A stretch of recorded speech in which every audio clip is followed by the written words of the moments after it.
Good evening. I'd like to call to order this budget workshop for April 27th, 2017. This is the last in the series of budget workshops on the fiscal year 2017-2018 budget.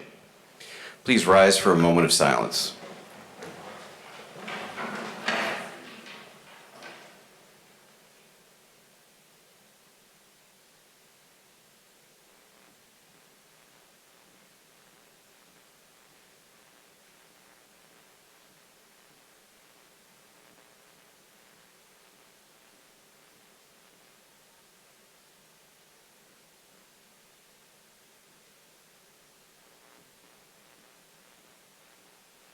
We'll have the Pledge of Allegiance.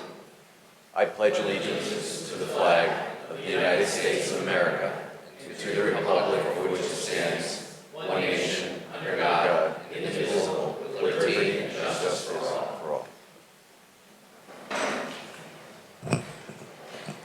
Madam Clerk, would you please call the roll? Certainly. Fishbein. Here. Laffin. Here. Letourneau. Here. Marone. Here. Shortell. Here. Sullivan. Testa. Zandri. Here. And Chairman Cervoni. Here. The first department on the agenda tonight is the Economic Development Commission. Please come forward and introduce yourselves for the record.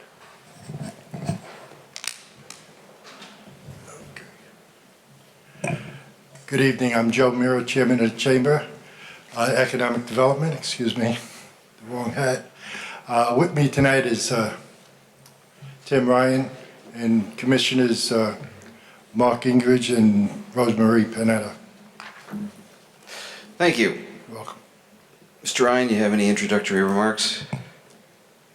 Just general comments on the budget. The total operating and maintenance budget that we're presenting for the 27-18 budget, 17-18 budget is the same as it was in the 16-17 budget.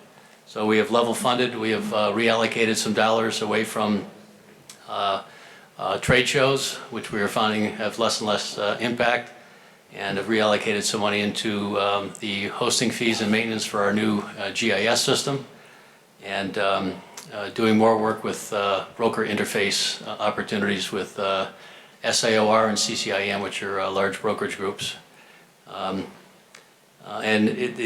budget does support our marketing strategy, which continues to be to market ourselves to in-state companies and allow or leave the out-of-state marketing to the state of Connecticut.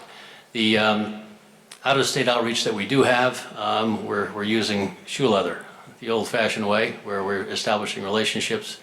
Earlier this week, we had a representative from the country of Brazil here that met with the mayor and I and went through the town on a town-wide tour.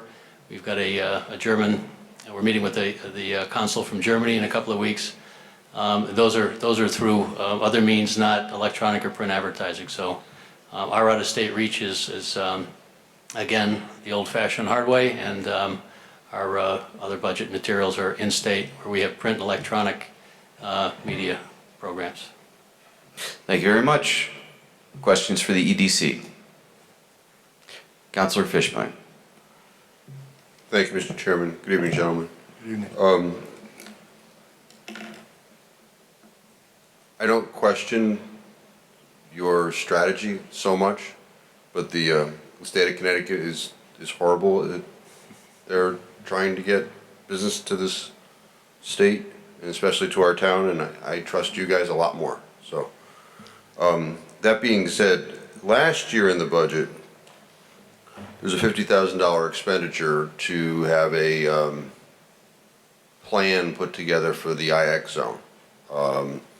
I objected to it. There was a move to get rid of it. It didn't come out of the budget, but I see it hasn't been expended. So what's the status of that? It remains in the budget. I think Mr. Bose can talk about technically how that works. I think it's on the carryover page, right, page 84, I think. Yeah. So, So it is still the intent of the EDC to do that? yes. Okay. And Okay, I still object. The billboard, $6,000, where's the? So for the billboards, we have 2 billboards now, one on 91 North, one on 91 South. We have permission and have secured a company to install one at 110 South Turnpike Road, which is behind the Masonic property there. We thank Masonic and JP Benoit for allowing us to re-erect the billboard that was there, I guess, years ago. And then we're hoping at exit 65, once they finish that new entrance ramp, we've been out and we've earmarked with our town engineer and Economic Development Commission, we've gone out and, earmarked a spot where it's just on town property. We're hoping to erect another board there, so that's what that 6,000 is for. And in every case, although the initial expenditure, I don't think is a lot, but I realized, it's real money. There's no monthly fee. So on 91, both of those boards are on private property, and the private property owners don't charge us anything. So our only cost is to design the board, erect the board, or install the board, and then it's there. It's just maintenance over time if something was to happen, it gets weathered or what have you. So this expenditure for billboards used to be, I think, $10,000. It wasn't in last year's budget, if I recall correctly, and the year before, we talked about it, some would say at length. And I had asked whether or not you had done any studies with regard to the effectiveness of a billboard like that, whether or not it's brought any business to our town. Have you done that? A formal study? No. But I will say that in 2015, we had 56 new business startups in the town of Wallingford. In 2016, we had 54. So, they're effective, in my opinion, because as we see people, people know that Wallingford has the lowest power costs in the state of Connecticut, and they see it on the boards. When I go to different events and so forth, Wallingford, oh, you're the people with the low power. The traffic on 91 and the traffic on 15 is significant, and I think we capture a lot of eyeballs for a very, very small price. That not only helps with new business, but it also helps with retention. Just reinforces who we are, what we have for our manufacturers and businesses in the communities as they travel up and down those roads. So, cost effective for what it really costs for one of those signs, I think it's well worth it. So once again, you guys make the decision, but I would think, if you change your strategy to try and get somebody from another state to come here, $6,000, you could do an online marketing plan that is going to bring someone here. Otherwise, you're just the people that are driving through. And I'll tell you, not everybody knows. I'm in Hartford, I'm on the Energy and Technology Committee, and not everybody knows that we have these low electric rates. Well, you have to understand, we just put the GIS system into effect. You're talking about national, that's going to give us worldwide exposure, okay? And eventually we'll get around to putting a electronic, but first we want to build a foundation before we go out with the major plan. And these billboards, to be honest with you, you mentioned Hartford, that's more parochial, if you will. The people that you're talking with, of course, are going to be promoting their own town. It's just the way I look at it. The GIS program is commercial and residential? No, just commercial. Commercial industrial properties only. So one who wanted to move their business to our town and perhaps wanted to live in our town also, the GIS would be of no help to them in ascertaining whether or not they would be interested in relocating their family here. Well, for privacy reasons, we didn't go for residential at this time, but we did want to go for the commercial and industrial.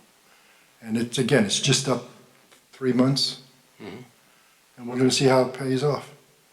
It allows us to be found by brokers from outside the outside the zip code. Anybody who's not going to come down to town hall and pull a field card now can find commercial and industrial properties online.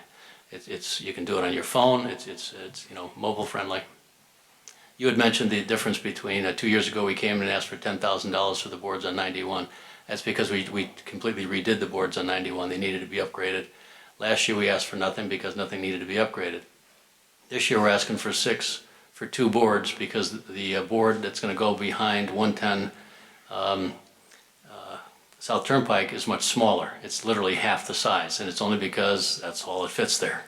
So it's, and, that's why the cost is lower. When the EDC's website was originally came up, because I went on there, there was a link there to 4 commercial properties, right? Correct, yep. So how is that different? How does that change? The GIS gives you topography, gives you the water. How is that different? Well, what you'll get on our GIS is what you'd get on the field card if you came to town hall. So it's how many acres, the size of the building, is it got public water, does it have natural gas? The commercial property link on our website that's on that left rail, that's a direct link to the Connecticut Economic Resource Center site. Commercial brokers pay CERC a fee. It's almost like an MLS for commercial property. They pay a fee to be listed. So that commercial industrial listing is active properties that are either for lease or for sale. Okay. Well, I thank you for the good work that you're doing, and thank you, Mr. Chairman, for allowing the questions. Certainly. Councilor Laffin. Thank you. Just real quick, gentlemen, thank you. Your work on the GIS system, it's been a process and just going through it and talking to the business owners and then meeting with the town and liaisoning that whole process. So thank you for that, and I look forward to seeing what the payoff really is. That's it. Thanks. Thank you. Any other questions from the council? There being none, thank you for joining us and for your time and your work. Thank you for your continued support. Yep. Have a nice night. Thanks, you too. On to the building department.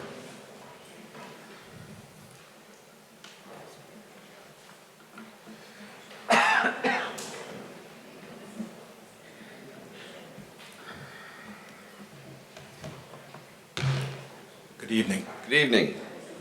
My name is Justin Rossetti. I'm the Wallingford building official. Thank you. Mr. Rossetti, how's your office running?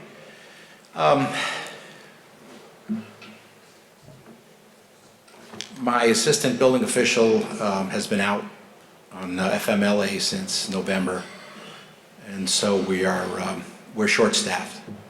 Okay.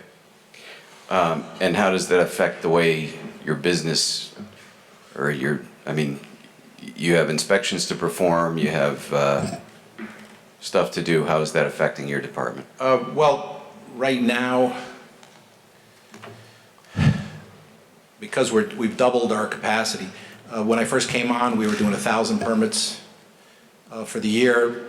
Last year we did 2,125. This year, so far, we're tracking up to date. We did about 1,945. So we're set to keep that pace. So we're doing twice as much.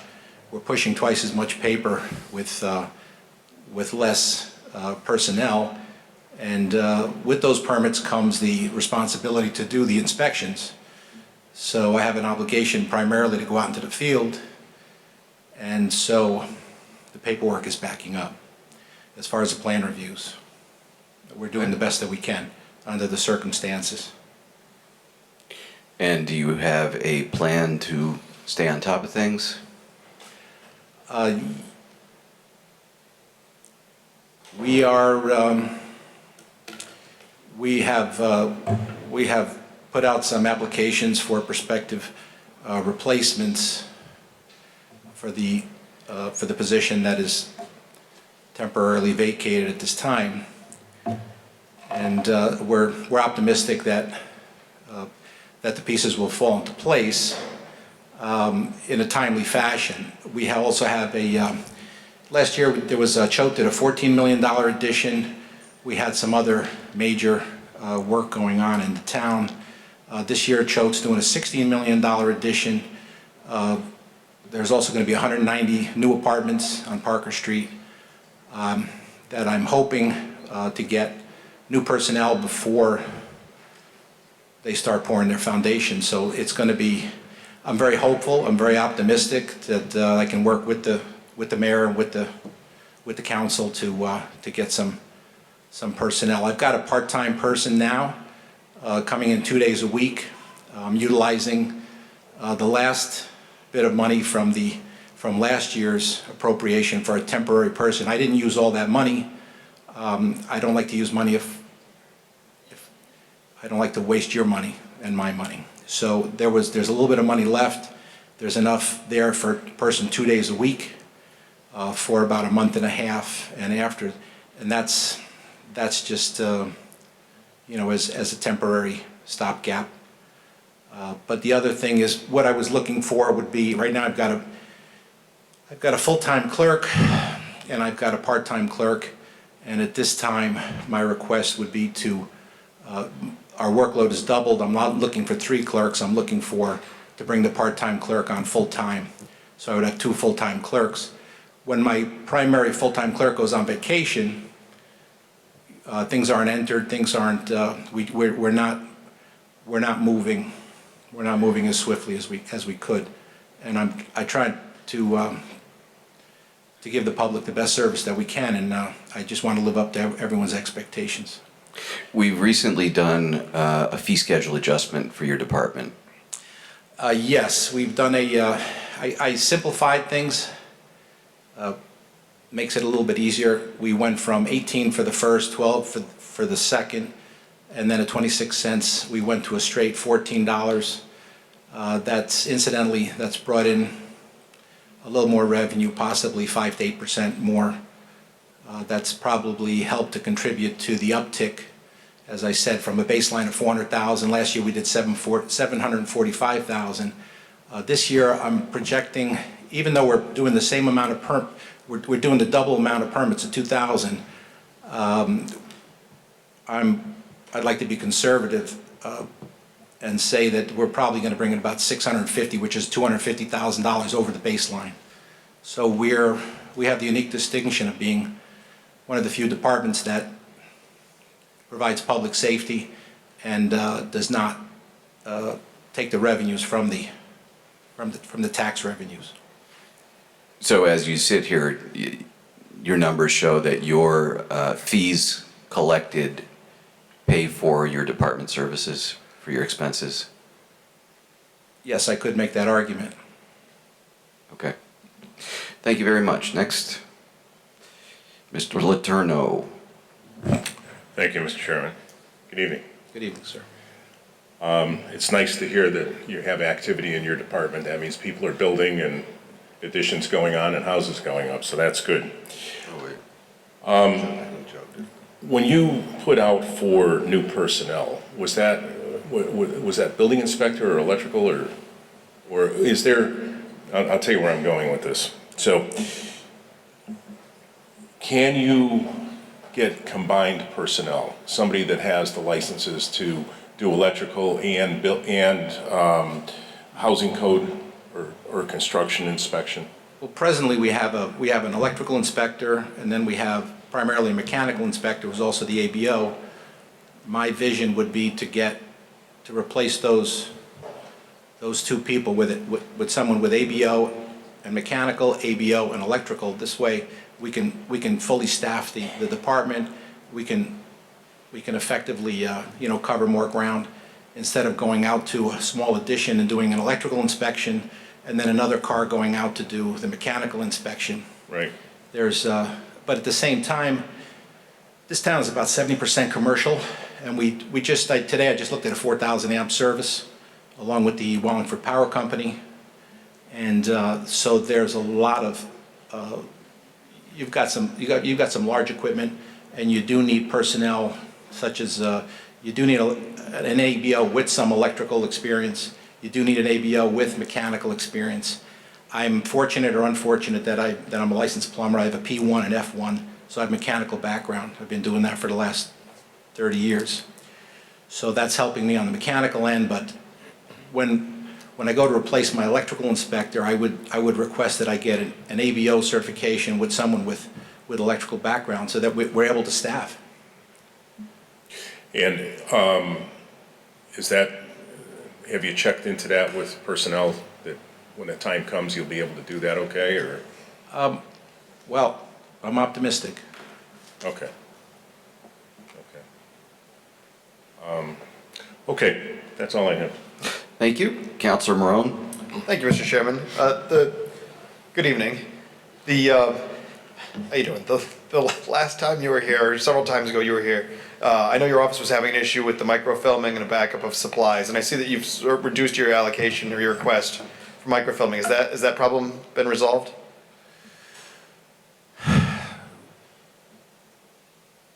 Last year, we took $30,000 from different funds. We took $15,000 from the town clerk's budget. Also, there were some revenues, there were some salary monies left over because I make less than my predecessor.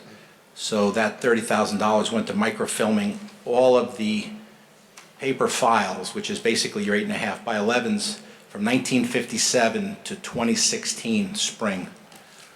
So I'm still waiting, because it was such a large undertaking, I'm waiting for X, Y, and Z to come back as far as the microfilm. Then I'll have all of the microfilm in my possession, and I'm making arrangements to store that in a safe facility so that Wallingford's records will be retained off-site in case there is a problem, in case there's an emergency with this building. So we're almost there because it's such a large undertaking. And part of the problem that I have in the building department, I can't dispose of that paperwork yet because I'm almost there. So I'm running two separate files. So I've got a subsystem for all the actives, and then I have I've got the other 300 boxes that are sitting in my office and whereabouts, and also in the brick house. As soon as I get all of those, all that microfilm, that I'm sure that all of the town's records are safe, then I can work to dispose of my 300 boxes of files from 1957 to 2016, and then I can repopulate those files, which I need to do. The population of those files took probably about 15 years, and then they started stacking boxes on top of the file cabinets. I'm hoping that we can do some maintenance. I didn't want to ask for another $30,000 because I felt at this time I wanted to take care of that procedure. But what also has to be done, all the plans for commercial properties have to be retained by the town from cradle to grave. So we're either going to have to store them, find a large enough area to start storing them, or we're going to start microfilming them. And I think what we're going to be doing now is, just as a triage, is to take the contemporary plans, let's say of all those 50 businesses that we did last year, start microfilming those larger plans, so we get them so that they're in a state where they're easily retrievable. Right now, we've got piles of plans, and my part-time clerk is basically the one that knows where everything is, and I'm hoping that I can finish that and basically create a library, because that's what the building department's supposed to be. We're supposed to be available for FOI. We're supposed to be able to respond to their requests within 3 days. We're supposed to be able to pull out files for Villa Capri or other buildings that were knocked down previously, and that's our statutory obligation, and I want to make sure that the town of Wallingford fulfills that. I'm trying to clean it up. I understand. With your help, and with the mayor's help. He's been very, very, very cooperative. So I guess my question is there enough money in this budget to keep supporting what you're trying to do to get everything up to where it's supposed to be? Well, we're taking, with my assistant going out for the last 6 months, that's kind of, right now I'm not doing too much administration. Right now we're just covering the bases. I'm taking care of inspections and the day-to-day. We're not setting a long-term course. Right. I'd like to clean up what I have first and then go to the next step. I think that $5,000 is going to go towards getting just some immediate plans, and then we can have a discussion about, which way you want to go. Either we're going to have to set up a physical library for all these plans and to archive them, or we're going to go to start scanning and microfilming those as well. Okay, thank you very much. For another day then. Okay. Thank you, Mr. Chairman. Certainly. Counselor Fishbein? Thank you, Mr. Chairman. I hear the concern from Councilor Marone. I don't want this to get out of hand. Are you an assistant building official? I could use the help. Well, I think I'm a little busy these days, Okay. but, I'd like to, a lot of times these budgets come to us and, the mayor's already had his meeting and knocked it down and, I'd be interested to hear what lines you would see us perhaps changing in your budget so that you're here before us next year saying everything's up to code, so to speak. Is there any particular line that you'd have us modify? Well, again, if I could have that full-time clerk, I don't need another part-time. There's no physical room for another part-time person in my office. So I need someone that's got some history, and I need someone that's got some forethought of what we're doing down there. We're talking about certificate of occupancies, we're talking about legal documents, and if things get destroyed, if things get handed out improperly, or things. So that's more than just money. That's the right person too. Well, that's true. Because you can't hire out. I mean, I don't know. Could you, if you had the money? Are there private establishments that like render a service like this? I don't know. Well, I need someone that's intimate with the with our records, and Well, that takes time with anyone, right? that's true. So, I guess what you're saying is I need to find the right person. yeah, or a service that could render that on a temporary basis just to get us up to speed. And, I would be interested to hear what that number is I have not. so that we could, I have not investigated bringing in someone like a Kelly or a temporary. yeah, I don't know if there's an expert, somebody who used to do this for a different town that has signed up with some agency and, I don't know. I can't direct you, but, maybe the mayor who's here, we can collaborate to get that done. Okay. The other thing is the continuing education and training expense. I don't know if you remember, I had an incident where the writing of a letter, there was a property that was condemned by your department, and the letter said that they recommended the property not be used, and we got into whether or not that was legally binding. Is there some sort of requirement for your staff to attend continuing education on like an annual basis? I mean, this is a very low number, and I know. It is a very low number, and I understand that the situation that we're in, and I'm trying to be very conservative, and I'm trying to be responsible. Certainly, it is a very low number, but again, I've got to figure out. I've got a lot of moving pieces here. I've got. There's also some monies in there. The previous positions also required that the building officials, let's say in my assistant building official situation, that he also maintain a P1 and an S1. That meant that the town had to pay $150 a year to maintain his licensure. So that is why we're proposing that the next building officials coming in not have that requirement. There's no reason for someone to. It would be nice for someone to have that experience as a plumbing with a P1 or an E1, but there's no reason for the town to pay for those licenses every year. Plus, every 2 years I have to also. I've got a P1, I've got an F1. I pay $300 a year for my licensure. I don't get that from the town because that's not a requirement for my position. Only my building official certification from the Department of Public Safety. But I tried to take that out to save the town money so that we can use that for other things. Yes, it is, the codes changed in October 2016. There were some major changes in electrical, major changes in all the capacities, in all the six disciplines of books. And yes, we do need that education. At this point, I'm just looking right now just to clean things up, just to get the paperwork off the floor so we can, so that we can start moving forward.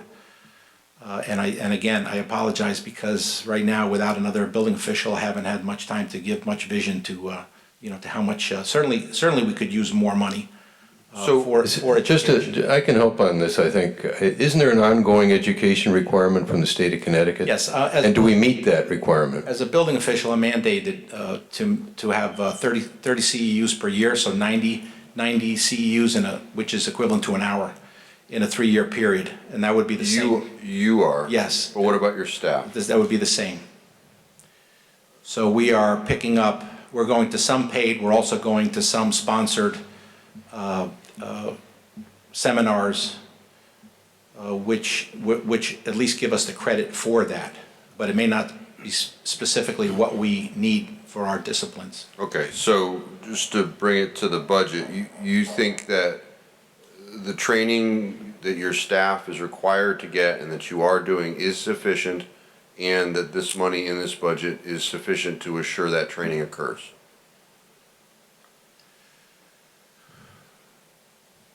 If you would like to give me more money, that I would No, not, that wasn't- I would not refuse. Okay. But right now, How much more money would be enough so that you would be comfortable that your staff is adequately trained so that our public is safely protected? well, they're safely protected now. Well, I'll tell you, and I don't know if it came to your attention, but it was a property that was condemned by your department, and then the people are going back because the letter said we recommend that you not use it, and the kids are playing video games, and there's water and wires hanging out everywhere. It was not a You safe. recall what year that might have been? It was this past year. Really? Oh, yeah. Yeah. Was that an order given by myself? No, it was one of your, Oh, it was, yeah. okay. And I thought it was brought to your attention, but that is of significant concern to me, and I would think that would come up through training. So, what would you change that number to? You're at 750, double it? I mean, it's a minuscule amount of money in this budget. Yeah, Mr. Chairman, the thing is, I'm the trying to be, department right now doesn't have enough people, and we're going through personnel issues because you can't fill positions until you know what's going to happen, et cetera. We're meeting the requirements of the state of Connecticut as far as continued education. Is that correct? that's correct. Okay. We're meeting the minimum So requirements. if we're talking about additional time for not enough staff, who's going to be doing the job if they're off getting more training than arguably than that what they really need, because we're meeting the state requirement. We're trying to go in too many directions with not enough people to do the work. I'm not, this is such a minor thing. I asked the gentleman who's running the department about his needs, whether he thought the training was sufficient. I think the answer was in the negative. I'm looking to, I didn't hear that. If we're saying the state of Connecticut training is inadequate, then we need to take that up with the building department at the state level, if they're providing inadequate training.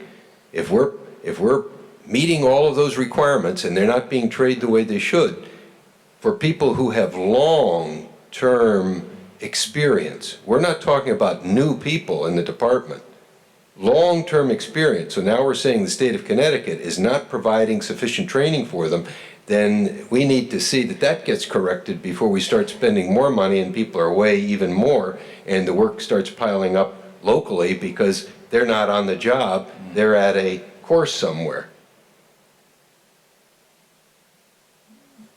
Counselor, if you'd like, what I can do, I don't like to shoot from the hip. I'd like to give you an intelligent answer, and perhaps I can see what's on the horizon.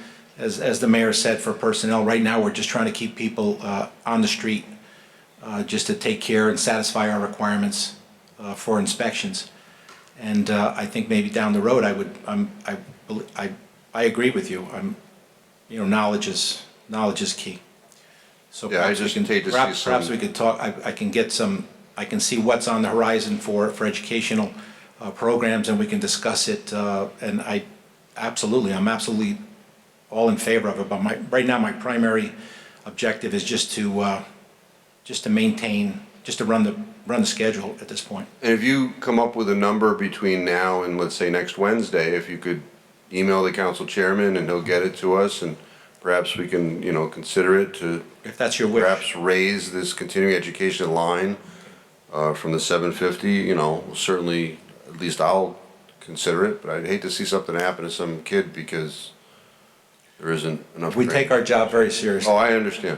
I'm on call 24 hours a day for this town. I've been called in. The last fatality that we had, I was there with the state fire marshal's office from 5 o'clock to 11 o'clock at night, making sure that we responded to their needs and making sure that the public was safe. And that is my job, and I do take it very seriously. Understood. And I look forward to working with you in the future about this. Yep. Thank you, Mr. Chairman. Any other questions from the council? Councilor Letourneau. I want to go back to your part-time clerk. I'm looking at the budget book. It looks like right now, part-time, she's at $13,951. You requested to convert to a full-time clerk 2 is $25,483. Your request was denied. We're looking at a difference of about $11,500. So, I know there was talk about possibly jobbing it out to, or not jobbing it out, but using an outside source. And I think if we did that, we'd probably be up and over the 11.5. So, maybe it's something that we need to take a look at to convert that position to a full-time. Because you're right, in your department, if somebody's on vacation, there's only two people there. So if somebody goes on vacation and somebody's part-time, Right. there's a lack of continuity. Mr. Chairman, this is not a new situation, and it's aggravated by lack of full staffing there, which we are hamstrung on at this time.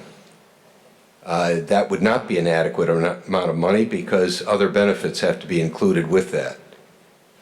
So this department has operated with 1.5 staff for a long time.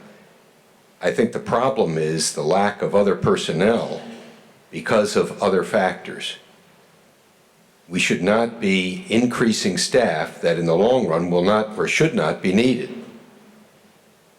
Now, certainly there is an ability to have temporary full-time that hasn't been requested, but that could be done until we get through a period of time and then go back to what would be more customary staffing.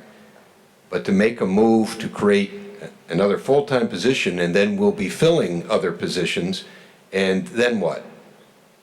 Then trying to reduce it back to part-time becomes a big difficulty. So I'm not aware of anything that would mean that we have to make significant changes in the department for long-term basis. Short-term, yes, because of the absence of some key positions. Well, Mayor, I'm looking at this as we have a fresh set of eyes in this department, and, I rely on the information from the department head, and, this is not inspectors that we're looking at, this is actual clerks. These are the people putting the paperwork together for the inspectors. And, it's pretty important.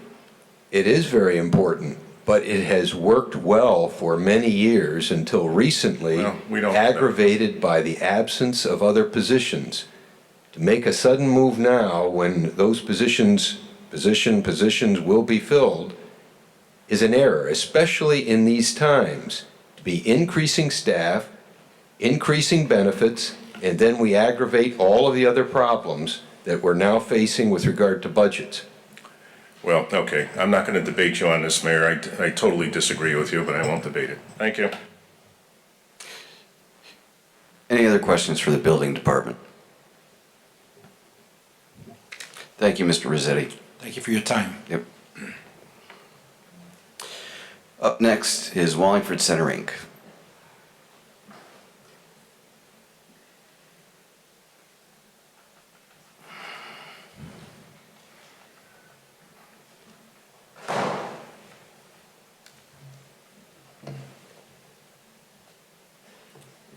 Good evening. Good evening. My name is Steve Knight. I'm the president of the board of Wallingford Center, and Joan Parisi to my left is our treasurer. And we thank you for the support that the town has given Wallingford Center over the years, and we look forward to your questions. Thank you. Questions for Wallingford Center? Councilor Fishbein. Thank you, Mr. Chairman. Good evening. The facade improvement program, you know, we go through this dance every year where there's $10,000 on the paper, the mayor approves $5,000. I think 2 years ago, I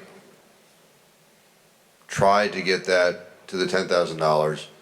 What are you actually looking for?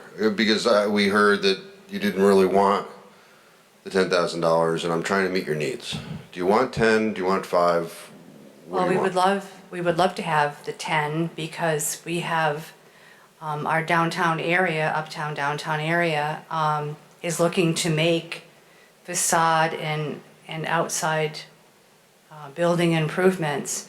And the more money that we can supply to them to offset what they're spending would only help to help our job in beautifying the downtown area. So this year, WCI would be in support of increasing that number, because 2 years ago it was not. We did request the $10,000. Right. We feel confident that there is a need for it. Already, the $5,000 that we got last year is either been turned into improvements or is slated and slotted in for improvements. We are trying over the years to try to make some of the signage more uniform, which we think will enhance the downtown, and to encourage merchants to join in that effort, we try to offer this incentive. And it's been useful, and it would be more useful if we had 10,000. And I know it's used up, Oh, yes. I think, every year. It's already gone. Yeah. This year. So what's the plan with the facade on the building that WCI is operating? I mean, because like the hubcap thing is falling off, and is there a plan to get a real sign? Yeah, there is a sign, and it's been designed. In fact, the donation is coming from Choate and from the facade improvement monies, which are limited. But yeah, we've got signs. As a matter of fact, Joe Mira, who was here earlier this evening, is sending around a couple of proofs for us to look over and make a choice. So that's imminent. So you expect by summertime? Oh, yes. Yes. Oh, yeah. And then I compared the budget on the Celebrate Wallingford, and it shows a profit of 3,000. Is that based upon history, or is that hopes? That's what we did last year. It's the first time in many, many years that we've actually had a profit because we've been able to expand our businesses that participate. So it's been a growing experience, and we're finally at the point where we've made a small profit, which is Well, it's $3,000. nice. That's not that small, considering, yeah, because I think you were running on average about a $9,000 loss. Yes. So, you know, that's why I did the math, and yeah, so it was pretty good. There's been a significant improvement in support from the businesses and an opportunity to get more sponsorships. Yeah, okay. Thank you, Mr. Chairman. Any other questions for Wallingford Center, Inc.? Thank you very much for your time. Okay. Thank you. You're welcome. Thank you. Up next is the Spanish community of Wallingford.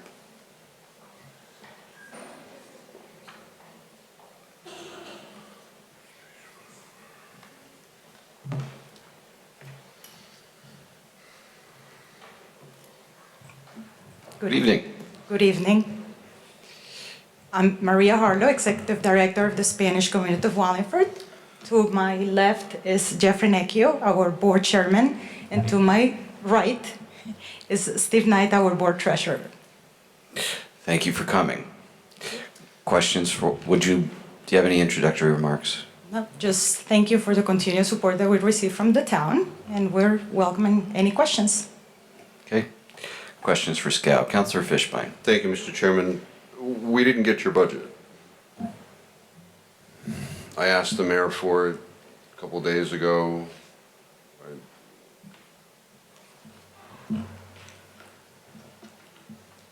I have a copy here, you want it?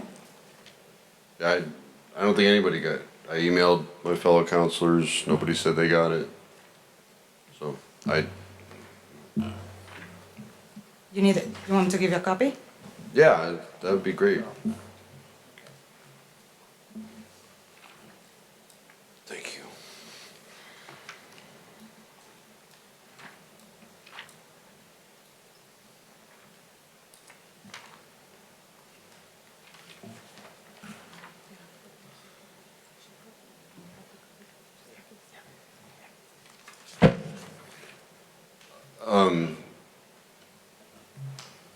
Does anybody else want to see this? The program fees line on the income, what is that? There are fees that we charge for the students that participate in the music program, fees that we charge for certain document translations, fees that we charge to some of the students of one of the summer programs, and some of the activities from one of the youth leadership programs. There are some activities that we ask the students to pay for. Okay, and you said, you don't charge everyone a fee, or? It depends on the type of program. We have two different types of summer program. One is a 3-week summer program, so we charge for that. There is another one that is a 1-week summer program that is fully funded by a grant, so we don't charge students for a fee. And we also grant scholarships to students that cannot afford. For instance, for the music program, there are students that cannot afford to pay the tuition, so we give them a scholarship for that. Okay, that's all I have. I just, in the future, at least for me, if I could get the budget in advance. You're absolutely right. It was I don't know what Thank you, Mr. Chairman. Certainly. Any other questions for Scout? I have one if I may, Vinny. Councilor Sullivan. Thank you. Good evening, folks. Good evening. I don't have much to say because it's $20,000, and I know the work you do down there, and I think it's a bargain. My concern is around state funding. I know we had some issues last year. Where are we this year? So we're not in the same situation we were last year. In the past years, since Governor Malloy has been our governor, his proposed budget wipes us out completely from the budget, and then the legislature restores it with a cut. We're anticipating that this year that will be the case again, but we're waiting to hear back. We don't know yet where we're standing. Okay. We had one representative, John, that used a figure of a 14% reduction, but that was months ago. And it was, I don't know where that came from. Honestly, I'm not sure it was real, but we kind of used that as a rule of thumb. At the very least, if everything else gets restored, we would expect probably something in the neighborhood of that much of a reduction in the 2 grants that we have. That's the nearest we can come to with what's going on. Is there a plan? I mean, if that occurs? It is anticipated that we're going to receive a cut. So the plan, this year coming up is the result, is what we have been preparing for. Yeah. Over these years, we have been saving money. We're very frugal on our expenses. This year, we definitely are going to have to tap out from our reserves.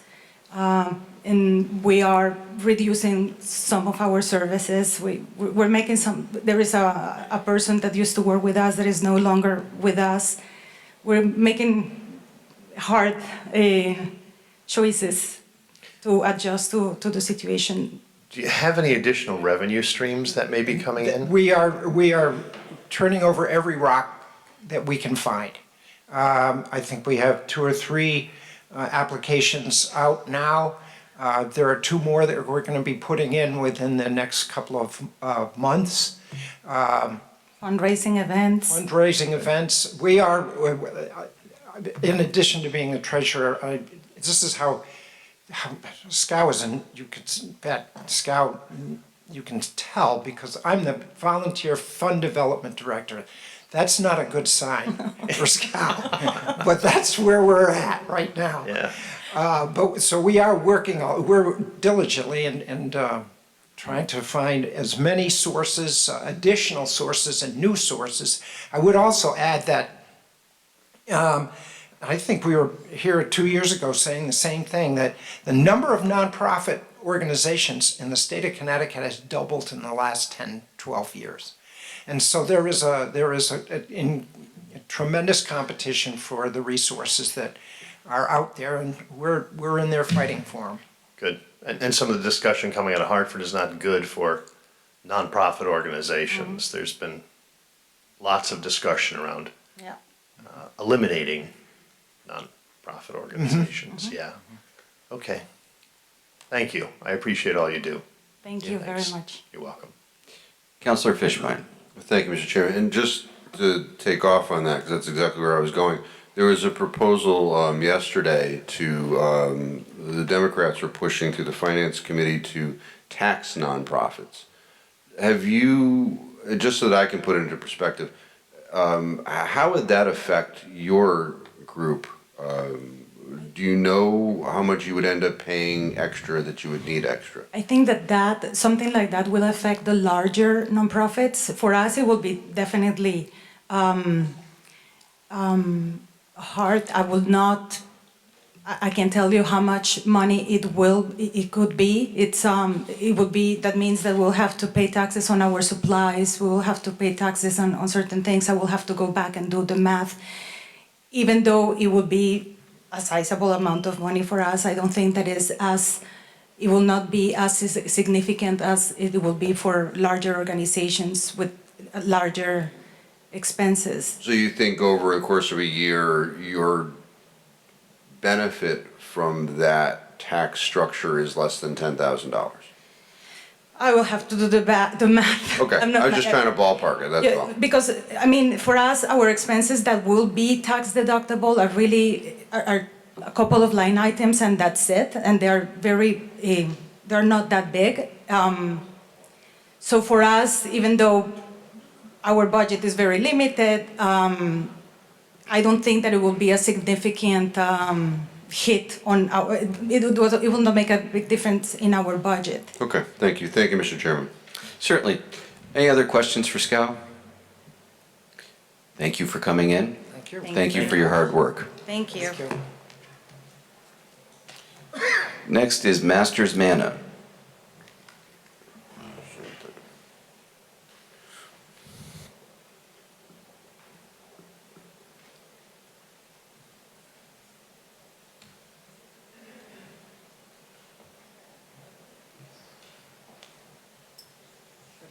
Good evening. If you could introduce yourselves for the record, please. Okay, my name is Gail Powell. I am the board chair of Masters Manor. I'm Ian Brooks. I'm the secretary of Masters Manor. I'm Lynn Solocoin, and I am a board member of Masters Manor. Thank you all for coming. Do you have anything you want to tell us before we start asking you questions? Well, obviously, we've been through quite a year from, if we count the fiscal year, from June to June. Last October, we lost our executive director through resignation, and what we've done as a board is to take ownership of that responsibility. And we went from believing we were going to have to wind the operation up to actually taking the wheel and becoming very successful at not only learning all the ropes of the organization, but also operating it in full governance with our bylaws. So it's been a very valuable experience. And fortunately, on our board, we have members who, like Ian, is a great scribe, and he's a longtime member of Masters Manor, so he has history. We have a finance person who's come into the board, who's now our treasurer, who is very skilled in helping us weave our way through the financial aspect of it. And we have the director of nursing at Yale New Haven, who has a great deal of social experience, and through nursing and her administration duties, she has a lot of nonprofit type of experience that helps the organization through. And as the organization has gone forward, we haven't lost any volunteers, and we have maintained the same staff, and we have maintained the same services to our shoppers. Last year we had 2,531 unduplicated individuals who registered with Masters Manor. 43% of them were from the Meriden community, 44% were from the Wallingford community, and the balance was from Durham, Cheshire, New Haven, you know, onesies, twosies, but you know, it's a significant number because those people shop. In Meriden, they shop twice a month because we see that they go to their Meriden facilities first and then come to us. The Wallingford people and all other shoppers can use our facility every week. Thank you, and thank you for your hard work. Questions for Masters Manor? Councilor Fishbein. Thank you, Mr. Chairman. Like the group before you, I at least didn't get your budget. Oh, my copy. Thank you. And we also have actuals from 26 and year-to-date 2017, if you'd like those.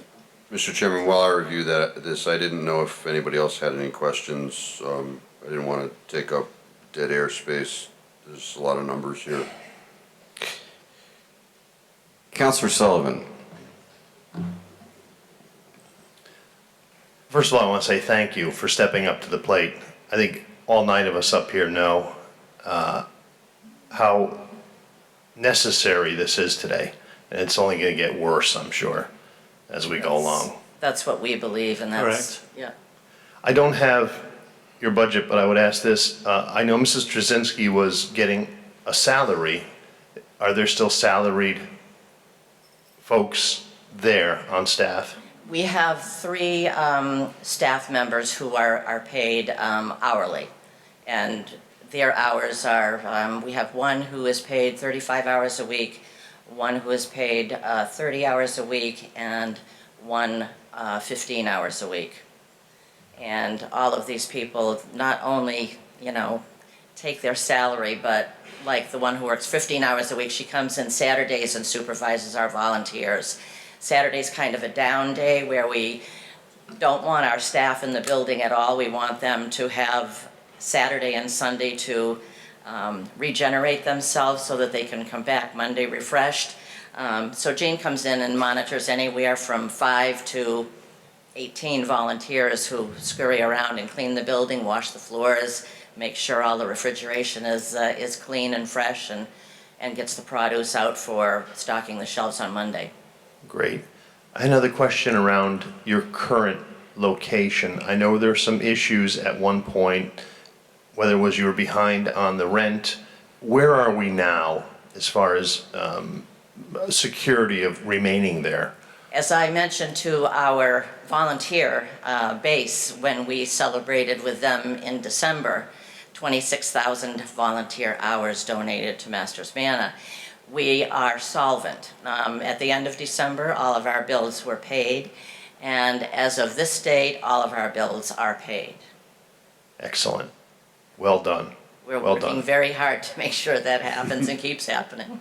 Good. And I see that the mayor continues to be generous in his budget on increasing the dollar amount, because I think he understands as well as we do the situation for many folks. Well, if you look at what we did, the shoppers that came through the facility actually equated to 17,000 shopping experiences or encounters we were told by our hospital person that we're going to call them encounters. So, but we also have, twice a week, we have family dining. So on Monday and Wednesday, when people come to shop, they can also come into the family dining area and have a full meal for their family at no extra cost. And there are also, during the week, there are breakfasts and lunches available for people who are in need. We provide an area for the state of Connecticut, the judicial system, to send folks to do community service.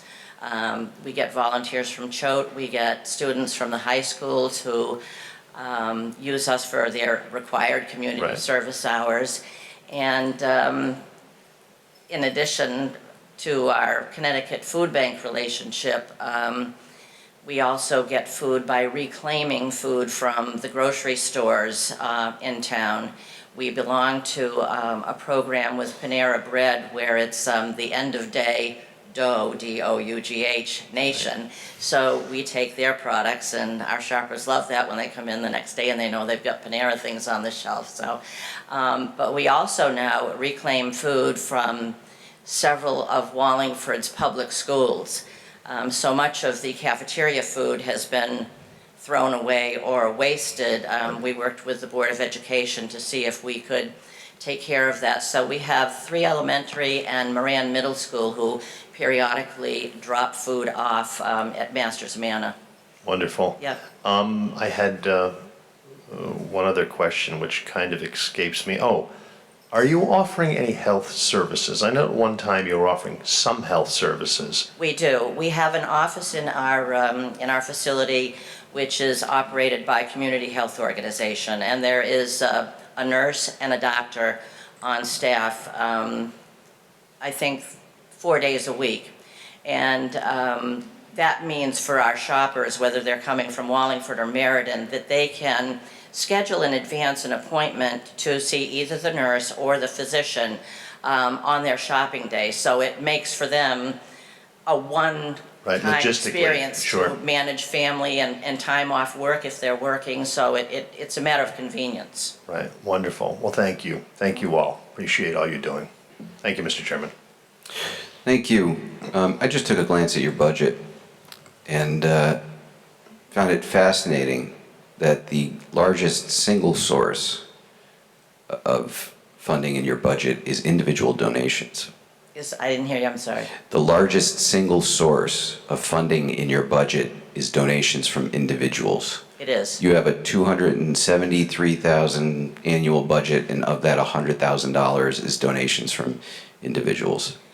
And Councilor Fishbein, we actually rely on that because unlike, excuse me, Shavoni, I'm so used to getting questions from. He's so offended now. That was worth coming here tonight for. This is the worst moment of his life. I apologize for that. Sometimes. I'll clearly survive this. Okay. Councilor Shavoni, we rely on that because unlike a lot of the other nonprofits around, and there are many who are going to be very detrimentally affected by the loss of state funds, we have not applied, and we have no access to state funds currently, and I don't believe we ever have in the history of the organization. So we'll be affected in one manner in that some of the grants and some of the foundations that we make applications to will have less for us, but we'll have to try and make that up in other means. And you have a long list of corporate funders. Have those proven to be reliable, repeat annual donations? No. Yes. Okay. Yes, some of them for as long as I've been a member of the board. Good. Thank you. Councilor Laffin? Thank you. Just real quick, I wanted to echo the comments or compliments on the transition. I actually wasn't even aware, but I had noticed an increase in compliments from people and things on social media. So that's a testament to you that it wasn't just a smooth transition. And oftentimes when an organization loses its matriarch, it leads to collapse. But in this case, there was, prosperous growth. So I just wanted to congratulate you and thank you for everything you've done. Thank you. was a shocking day on September 30th when we I was shocked 5 minutes ago, yes. when we learned that Cheryl was resigning, but, you know, she was operating Masters Manor for 10 years, and for a founder and executive director to go 10 years in that capacity is, she really lasted longer than most do. Yeah. So, but we took it step by step. First, we triaged the mission. We tried to figure out what we needed to keep, what we didn't need to worry about. And we met first with our staff and assured them that if anybody called and said, what's going on at Masters Manor, that their response was going to be, it's business as usual. If you're scheduled to shop on this day at this time, that's the day and time you will come. And then we had a meeting with all of the volunteers, which we're still doing now. We meet with all of our volunteers every other month for what we call an opening listening session, because they're the most important resource we have. Well, thank you for not giving up and leaving a hole in Wallingford. Thanks. When you come to a board meeting and you see your parking lot full, it's hard to walk away and think about giving up. Thank you. The real Counselor Fishbein. Thank you, Mr. Chairman. Chairman Cervoni. You know, I got a cursory look at the budget, and it must be difficult to plan your revenue for the next year based upon the good faith of others. And that's 95% of what that budget shows. So $280,000 in prospective revenue, $250,000 in prospective expenses. So it shows some profit based upon that. Has that been the trend? I would have to say that this budget for this year is probably the most realistic budget we've seen, and I think Ian and Lynn will testify to that. You know, our treasurer really culled the books, not just for last year's history, but he went back 4 or 5 years to see where numbers came from and what sense they made. And when he worked on developing this budget, it was as true as we could get. I also noticed the salaries have gone down to 77,000, and I think that's almost half of what they were previous. And that's due to the departure of the executive director. Yeah, so, you know, half of that difference goes to the bottom line, which understood. But I also saw the entry moving expenses, 25,000. We are planning to move this year at the end of the summer. We're in lease negotiations at the moment, and if all goes well, it'll be August. If we, you know, you'd like to think you can say, oh, give me a lease and I'll sign it, and 2 weeks later you're starting to move. But with commercial properties, it doesn't happen that often. And with us, we're a little unique because what we're looking for in town is not a huge property with a lot of parking. We're looking for a small property with a lot of parking. Because we schedule our shoppers, one shopper every 15 minutes on shopping days, which are Monday through Thursday, we need on the average of 35 to 50 parking spaces available. And what we actually need for square footage is between 6,000 and 7,000 square feet. So you won't find many 6,000 or 7,000 square foot commercial properties that have 50 parking spaces in Wallingford. And we're doing our utmost to stay in Wallingford. So there's a chance that you won't be in Wallingford? Not in our estimation. Okay. Have you, and I don't want to get into your negotiations, but have you centered on a site? Or that's your wish list to be at this place in August? Right now, we have a primo site. If that doesn't work out, we'll continue looking. We've also been working with the Economic Development Commission with Tim Ryan also. We've pulled him in and we've had discussions with the mayor. So, you know, we're looking at any alternative that we have. The property that we're in right now is for sale, and you know, when you have the prospect of a new owner coming in, you don't know how long your lease is gonna last. I mean, legally, but you know, how long it's gonna go on, so.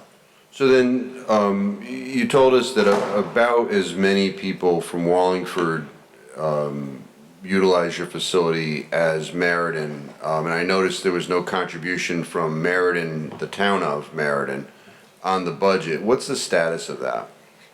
We keep asking, and they keep saying that we're not in Wallingford.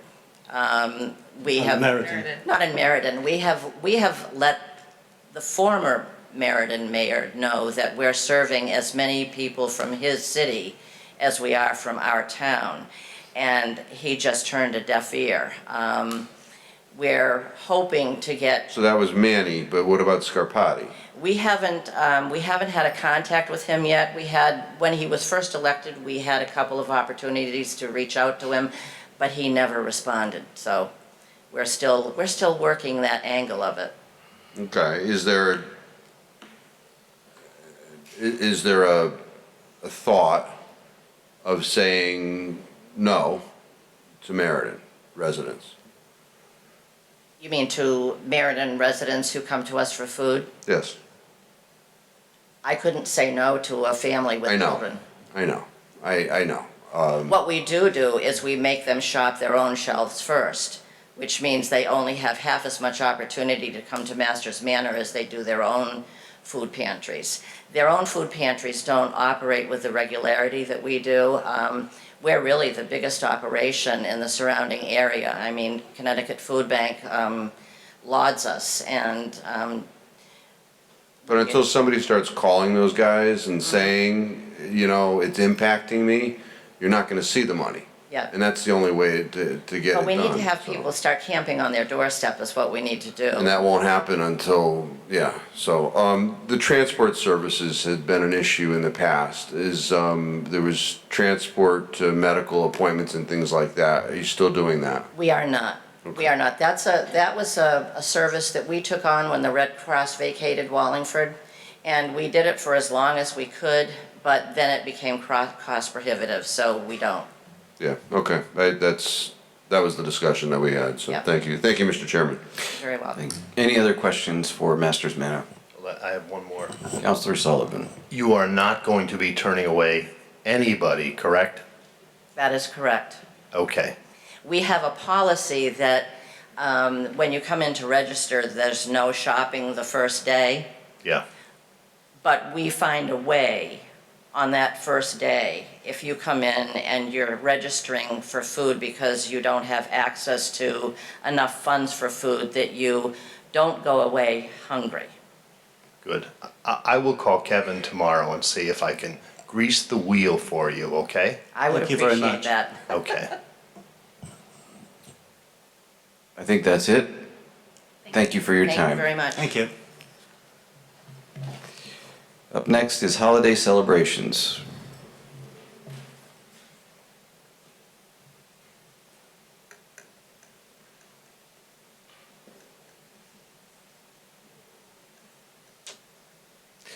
Good evening, gentlemen. Barbara Cappy from Public Celebrations.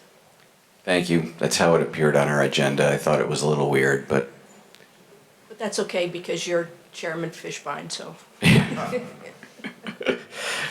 thank you very much. Thank you for coming. Questions for public holiday celebrations? Councilor Fishbein? Thank you, Mr. Chairman. Good evening, Barbara. I noticed the budget, well, let's start with this. The Memorial Day Parade didn't happen last year, right? The Memorial Day Parade? Yeah. Halloween did not happen. No, I thought we didn't have a Memorial Day Parade last year. Oh, you had the ceremony, okay. So I'll start again. We didn't have a Memorial Day Parade last year. Where did that money go? Was put aside in our account and it has been applied to what we need for the following year. We have, as of this budget, as of June of 18, we will have nothing left in our reserves. Okay, well, last year we appropriated $3,500 for Memorial Day. And that goes to buy like flags and Flags, that the kind of stuff. handouts and the honorarium for the speakers, the transportation for the bands, the buses and whatever. Okay, so did that money get expended? No, it was put aside and it's going to be used in this fiscal year. Okay, so then it was deducted from this budget? No, it's not deducted, it's applied to the following year. Did you ask for another $3,500 for this year's budget for Memorial Day Parade? Well, it would be because this May, we will now use the money from last year where we didn't have it, because the May is now in the previous, this Memorial Day is in the previous fiscal structure. So the money from last year was Will held be in- used now for the May function. Okay, so did you ask for $3,500 more this year? Yes, yes. Okay, so that's what I don't understand. If you already had the $3,500 from last year, why did you ask for another $3,500 this year, which would give you $7,000 for a $3,500 event? Because it is being applied to all the other functions that we carry on, seasons of celebration, Halloween, and the other, and you know, administrative and whatever.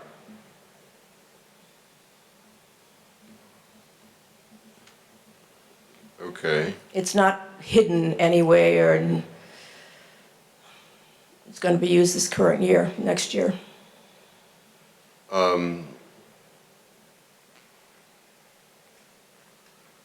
last year you also asked for the contingency funds of $1,000, Yes, and you were given those, yes.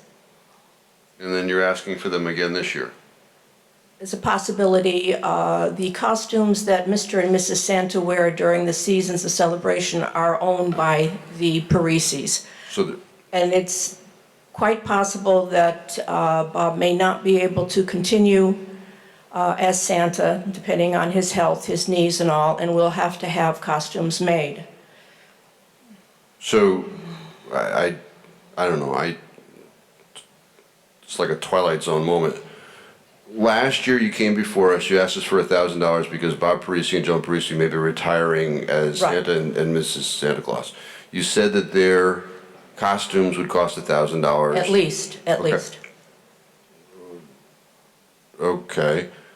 And you asked for $1,000 should that occur, and you were given that. And it's all included in what we'll be spending this year.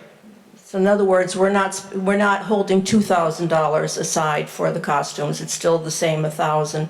That money will be applied to our other functions and the increased costs.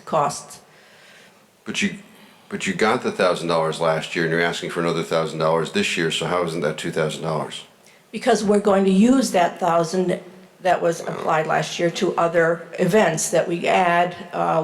This past year, we did add more activities at Seasons of Celebration due to some input with Roz Gallagher and Johnny Roz's organization on the North Industrial Plains Highway. So we had new events for the kids.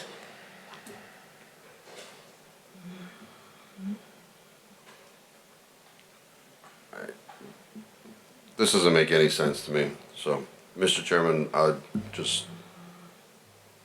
don't want to embarrass a member of the public, so I'll go on. Thank you, Mr. Chairman.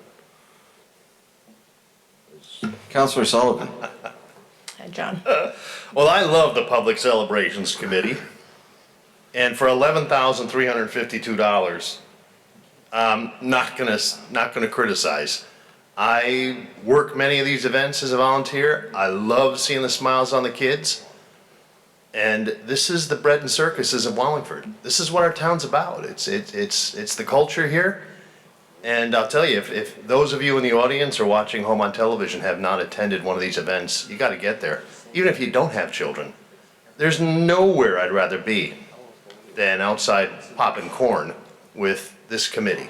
And you're a taskmaster out there. I know, I see you out there. Well, we're there for the kids. Right. It's a showcase for the town. Yeah. I have had people bring friends of theirs from other towns saying that their towns don't do anything for the kids. And we take care of approximately 700 people at the Halloween function and between 450 and 500 kids at Christmas. Right. And we watch every dime. Lorraine Devaney is fantastic on keeping people maintaining their cost structure. Artie Jandro has charged us the same for tents for years. The petting zoo wanted to go up because of insurance and hay costs. Lorraine got them to maintain the same cost structure. Roz Gallagher introduced us to that train that goes around Webster Bank. He's kept his cost structure identical. And we try to watch every dime, and we're there for the kids. It's an incredibly long day, but when you're tired, it's a good tired. Yeah. It's a very good tired. And being there with you, I know how frugal we are Oh, on the dollars. well, places like McDonald's will contribute things, and we watch every dime. Yeah, and I know when we were strapped a couple of times, I ran over to some local businesses who just handed me stuff and said, of course, take what you need. So I totally support the Public Celebrations Thank Committee. you. Love what you guys do, and I always have a good time, and I know the children do. And if anybody hasn't been here again around Christmas time, the line of children stretches down the sidewalk in front of Town Hall, all the way down South Main Street. And I know the Parisis work very hard that day. He is exhausted, he's soaked. Absolutely. We talked to the mayor about a possible way of easing it. He cannot go down Center Street with the kids anymore. He can't do it. Chet Miller, that I work with in the Registrar of Voters office, would love to be a Santa Claus. We've thought of possibly getting him a costume, kind of hiding him in the First Congregational Church, zipping him into the train that goes down the street as another Santa, and that way relieving a little bit of Bob's duties. Well, I see Chris Kringle is here. By the way, Mr. Chairman, this should be deleted from the program. I was just going to say, Mayor, that minors might be watching. I hope that Wallingford's children are not watching this particular meeting. But I just want to recognize all the hard work and all the volunteers that work hard to make these programs so special to the children. Oh, they absolutely love it. Yeah. They love it. And the kids will, like I had one this past year, I happen to have known his parents, and he did not know I knew his parents, so therefore I asked him how he treated his sisters and whatever, and he was amazed that we know things about them. We just have a grand time. Yeah, good. Thanks, Barb. I appreciate it. Thank you, Mr. Chairman. Councilor Zandri. Thank you, Mr. Chairman. Hi, Barbara. Just a quick question, because I may have missed it before. Originally, the budget had been about 20,000, and now it's only 11. Why the drop? We had 9,000 left from last year. So that's being rolled. That's all been forwarded. So theoretically, if that wasn't there to roll over, you'd be asking the normal amount. So we haven't cut anything. You just have money left over. Right, Okay. right. Halloween did not occur because it was a projected very bad electrical storm, which luckily bypassed us and hit Groton instead. But unfortunately, the kids missed out on we had to call it because of weather. So Weather's always a tough thing to call. That was. I just wanted to make sure. I heard it earlier before, and I wasn't quite sure, so I wanted to make sure. So thank you. Thank you. Councilor Fishbein, I thought you'd given up. No, I just wanted to clarify something that was just brought up. Barbara, do you recall how much money you had on hand going into last year's budget session? going into last year's, I think it was around 3,500. In reserves? Yeah, I think. Okay, I'll take that number. I thought it was $9,000, but I'll. No, we have $9,000 this year. I know. Okay. Thank you, Mr. Chairman. Certainly. Any other questions for public holiday celebrations? Thank you for your time. Mr. Chairman, just so there isn't confusion, the money raised for fireworks goes into the public celebrations account before the end of the year, so that for a prior year will show a much higher expenditure, but that includes the fireworks money. Which all gets spent, doesn't it? Yes, but we pay the bills for that, as well as we pay the bills for the Veterans Committee, so sometimes it'll look like we have more. The large difference is a result of a large infusion of money for the fireworks. Oh, sure, Councilor Fishbein. The budget that was presented to us last year did not have fireworks in it, as does the budget that we have here this year. So The request was not in their budget. However, when fireworks are held, money has been raised, money is then appropriated into the public celebrations budget for them to pay the bill for the fireworks. So how does that affect the running balance? It doesn't affect their running balance. What would affect would be the history that would show a large amount actually paid out of their budget as opposed to what had been approved for budget purposes. Because the budget is adjusted at the point fireworks are scheduled and the money is there to pay. Public celebrations pays for the fireworks. Yeah, if that statement was made in response to my claim about their reserves being higher, I wasn't going by last year's history. I was merely going by the document. I'm not trying to answer your question. I'm just saying I don't want people confused over the history. But nobody's brought up the history, so. But, okay. I'm Well, glad there's no confusion. With our projected budget and our projected events, if all goes well weather-wise, we will use up every bit of this 11.3 and our reserves by June 30th of 2018. There will be no reserve at that point. I think now there are no more questions for you. Thank you. So thank you for your time. Up next, the Board of Education and Cafeteria.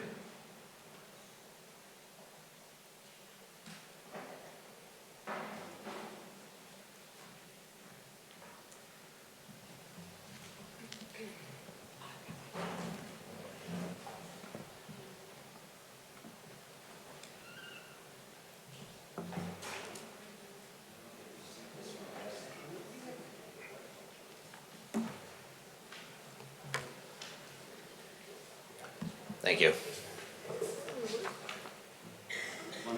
No, thank you.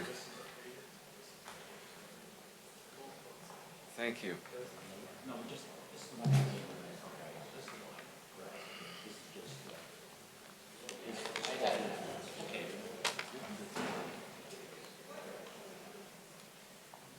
Hey Ed, could Barb have one as well?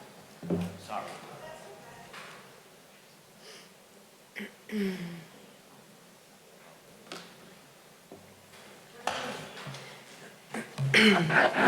Want to sit in the middle? Are you sure? Yeah, you got So, the hot seat. So, Good evening. good evening. Good evening. Who are you? We'll introduce ourselves. Roxanne McKay, board chair. Sal Menzo, superintendent. Yeah. Ed Aram, interim business manager. How's everybody doing tonight? We're okay, how are you? Good. Fantastic. Great. No complaints. What do you have for us? Basically, we're here tonight to basically say that the mayor's budget, we've worked to accommodate the mayor's budget. We're about $163,000 away of meeting all the reductions. That is reflected in the document that we provided tonight, the PowerPoint presentation. If you just turn to the last page, just to fast forward. So basically, our work, based on the mayor's recommendation, our initial recommended budget, you'll see the reductions that we plan to make in order to get to the bottom line. The 163, we believe will be there within the next 2 weeks based on some other reallocations of resources, human resources, shall I say, or potential reductions. So we're, not that we're thrilled or excited that we had to make reductions, we do feel that we could accommodate them, and we certainly didn't want to rile up parents or families or over-concern anyone in the community, because we know that this is a very difficult budget time in the town as well as in the state. Again, the reduction, just for those watching at home, if you don't mind, may I go through them? Just because they can't see us, if that's okay. The strategic plan items that were brought forth, it was about $515,000 or so. Those items, obviously in difficult times, we can't move forward. So those items will be put to the side for this year. That included an early childhood coordinator, someone to facilitate the programming there, as well as 2 additional interventionists. It included some additional Chromebooks, which we will put aside that opportunity for our 1% account. So actually that should be able to carry forward. We also had some IT support that was added there. And so those opportunities are being put to the side at this point. Family Resource Center was one of those ideas. We're working actually to do it for free. So we have an alternative that we're working on, which is a great option. Free is a great price. In addition, the middle school Bridge Academy, we're looking also to bring in-house for free. So we won't lose sight of those opportunities. After that, we have our cafeteria subsidy. Initially, there was a subsidy that was requested because of the fact that the reduction, or the loss, I should say, of potential funds, if we kept it in-house, was going to be approximately that amount. The cafeteria recently has done much better, so we're looking at it actually making a slight profit this year. So we will have a reserve still in the cafeteria account, approximately $150,000 at the end of the year, so we didn't feel we needed to add $80,000 to our budget to cover that. The 4 teachers, we actually have 2 teaching positions that never got filled this year, just because we were able to move staff around, so there's no issues of reduction in force there. The other 2 positions probably won't be as clean as 2 individual people, but parts of individuals, because when you get to a high school setting, it might be you don't need this many sections, 10 sections of English, you might only need 9. So you kind of put pieces together, and we're looking at that very closely. But we're also looking at our retirements to see if people can move into the positions, because our goal is to maintain the quality, all the quality teachers that we have in Wallingford. Salary adjustments, that was just looking at our salaries and saying, okay, we had negotiated salaries, they came in a little bit lower, we took the $15,000 reduction off.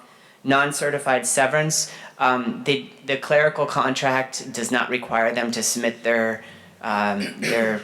it's not they don't have to submit a non-rescindable, basically, committal to retirement. So they could put in for retirement, but they could always rescind it with no penalty. So traditionally we get a lot of people who might retire, and so then we look at that number, and we were able to reduce that because we have very few retirements in that clerical union. We're level funding allocations to schools. What that means is that the pencils, markers, whatever it may be, we're not increasing that. We're just going to level fund it as last year. The mentor program is at the Boys and Girls Club. This is something that we don't believe we can longer fund. They're servicing very few students. There's only approximately 3 to 5 mentors, and we felt that $10,000 was a significant cost. And I know when several of you were on the Board of Education, we talked about that even at that point. And we've been keeping data with them, and we can't account for that money at this time. We have to cut that at this point. The Institute paid to participate in World Language Summer Program. We found, actually through our new Assistant Superintendent of Curriculum, Carrie Latour, when she was going through the books, we had a summer program that we were actually paying, and there was no cost to students. We were paying people to come in and provide the service. Great opportunity when we could afford that. But all of our other summer programs kids pay for, so we felt we needed to go to a pay to participate opportunity there. And then maintenance, we're going to level fund opportunities in maintenance in terms of supplies, and that was through we anticipate a good bidding season. We've seen our bids come back strong in terms of supplies in other areas, so we feel we can make that reduction. And as I started with, we have about $163,351 to find, so to speak. And we're working very closely on that. We have a meeting again tomorrow and next week internally, and then we'll present the changes to the board. But we're confident we can get there. The only qualifying factor, which we'll handle, it's our responsibility, it's my responsibility as superintendent, is that we are seeing some enrollment increases in first grade and kindergarten. And I just got the numbers from Moses Y, and we're about 4 students away from opening a new section at Moses Y, which would be a new teacher. So that's good news, but it's not necessarily timely in when it happens, but we've done it in the past. We will make it work because we want to make sure that we have what's in the best interest of the students at heart. So again, that was I appreciate you letting me go through that. I just would like to add something if I could. When the Board of Ed presented and voted on their budget, sustained and strategic plan budget, versus what the mayor's recommendation is. It was really for TV land, I think you folks know, but it was over $1.2 million difference. So really, I have to say on behalf of the board, congratulations and acknowledge the hard work of central office and building leadership at all of our schools that worked so hard to get that from over 1.2 million, almost 1.3 million actually, down to where we are at 163,000. So kind of making our job here as board members easier, if you will, by their proactive work. So I really need to say kudos to central office and building leaderships. All our principals worked super, super hard to get to this point, bless you. So I just need to make that a public observation. Thanks. The other point I want to make, if I may, is that the reason why this process was also a little easier than it has been, and not that it hasn't been always that difficult, in the sense that we have a strategic plan, we have a strong commitment, and I think our board works really well together, is that we also last year embarked upon our first opportunity in the area of lean, LEANE, business manufacturing philosophy. So going into this school year, I already had identified with all constituents in the community of our stakeholders at school, teachers, paras, clerical staff, everyone, administrators, short-term, mid-term, and long-term efficiencies that we could already reduce from our budget. So unfortunately, we were hoping we only had to get to midterm this year, but we did have to get to long-term. But they were there, and they were already agreed upon by the community of learners in our district. So it wasn't where there was a contention or a surprise. Everything that was reduced, everyone knew was going to be reduced. So the challenge is that worked very nicely this year. Obviously, we know that next year is going to be just as challenging at the state and locally, so we plan to have the same opportunity this summer, but now we need to actually bring it to a higher level. We need to bring it to the students, we need to bring it more so to the parents. We did survey all of our parents in the fall, got great ideas from them, but now we need to bring it to a different level, because you can only cut so much off of the whatever you want to say before you get to the bone or get to really a point where you could break something. So we do want to have thoughtful conversations. We'll engage, most likely go through the chairman to see if we can get somebody in one of those conversations, or a couple of you in those conversations this year too, or this summer, because it really did make the process very, I should say, as stress-free as possible for a budget. But we didn't have a lot of the deliberation because it already had occurred in a non-threatening, non-stressful, or reduced stress setting. So that's what we're trying to do. So again, thank you for letting us just say those few words. Thank you. A lot of words, sorry. Well, actually, that is kind of few for you. I feel like if I just sit here, you guys will keep talking. Yeah, that's true. I'm really hungry, actually, so. Okay. All right. Questions? Yes, we have questions. Counselor Shortell. Thank you, Chairman Fishbein. Just kidding. Is that the first time you've spoken tonight, Chris? I'm just kidding. I said I was going to do that. Hi, Roxanne. Hello, Chris. Hello. Good to see you. I want to, my first question is more, well, it's more of a comment, and it was to echo what you said, Roxanne, just compliment you all on the work. I know it's a painful process. I know a lot. It's tough to cut anything. So, good job to get it where it was without a lot of drama, just sort of doing. And that really is key, is the lack of drama, Chris. And that was, I have to say, that was Sal's, Dr. Menzo's intention from the get-go for his staff at all levels. I mean, nobody wants to sit with a trap door potentially underneath their desk. And, really it was meant to minimize any stress. It's stressful enough to be in our school, any school district, so. Right. Just for the record, just so anyone watching at home, when we talk about reductions, nothing was actually, what was reduced was a request. Correct. Just for the record, the Wallingford Board of Education based on the mayor's budget, going into next year will receive about $1.7 million more, plus about $336,000 in CRRA funds. So, and we are very grateful for I know. CRA funding. That serves its purpose very nicely for us to do non-recurring, meet non-recurring expenses. Right. Absolutely. Yeah. So the good news items. is you're getting $2.1 million more than you got Oh, last we're- year. Which I know you're great. I'm just Yeah, pointing that out we- for TV land in case. Absolutely. We're grateful, and Yeah. that's why we want to be team players. No, I know, you are.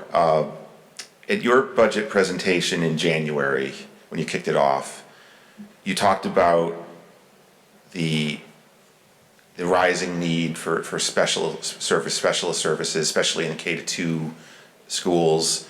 You had a dollar amount, I think it was just under $750,000. Now, I didn't hear that being reduced, so that wouldn't be, I mean, no, that's a It priority. was part of our sustained services budget. Right. That was untouchable at that point because it became a need. Can you talk about that just for a minute? Sure, absolutely.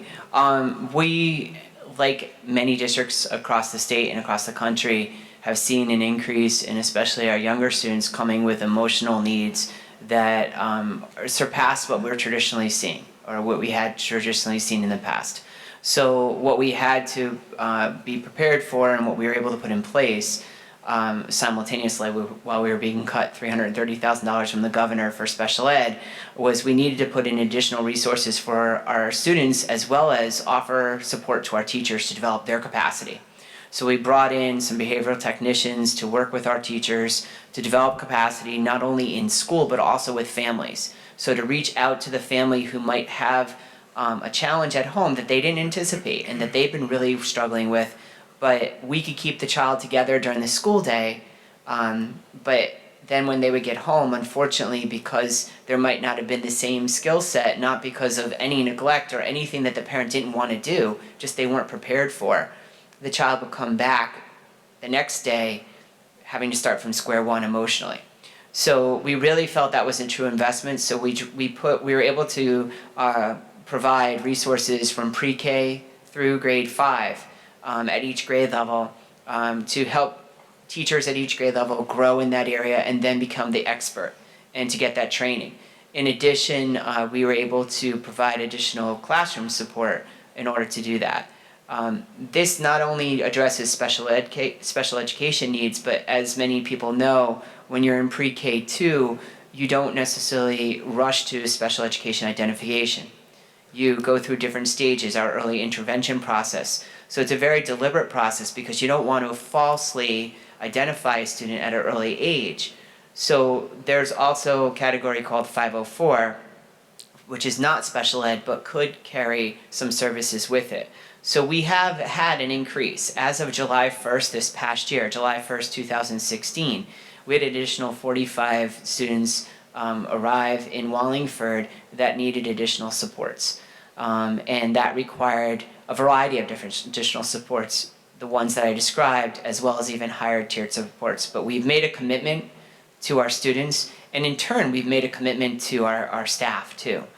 Because our staff really, they have been working so very, very hard and they're so talented, but we're seeing things that even if you've recently graduated, you might not have been trained in. And it is our responsibility to provide that professional development in an ongoing manner because we can't expect that everyone is going to come out fully prepared for every child they have in front of them. So it was a great tribute to our Board of Education to be willing to support that, but also our special ed department, our director of special ed and his entire staff, and all of our special educators working together. And then of course our classroom teachers. So we're very proud of that. We're kind of a unique example of how that's happening. And as a result, actually, we've recently worked with the state legislature, a member who is he's hired and works for the state legislature on social emotional learning. And we're actually in the process of looking at working with them at a greater level with Yale University and UConn on a joint project. So it was fortuitous that we were invited to the table to present in front of the Lieutenant Governor and her committee on this task force.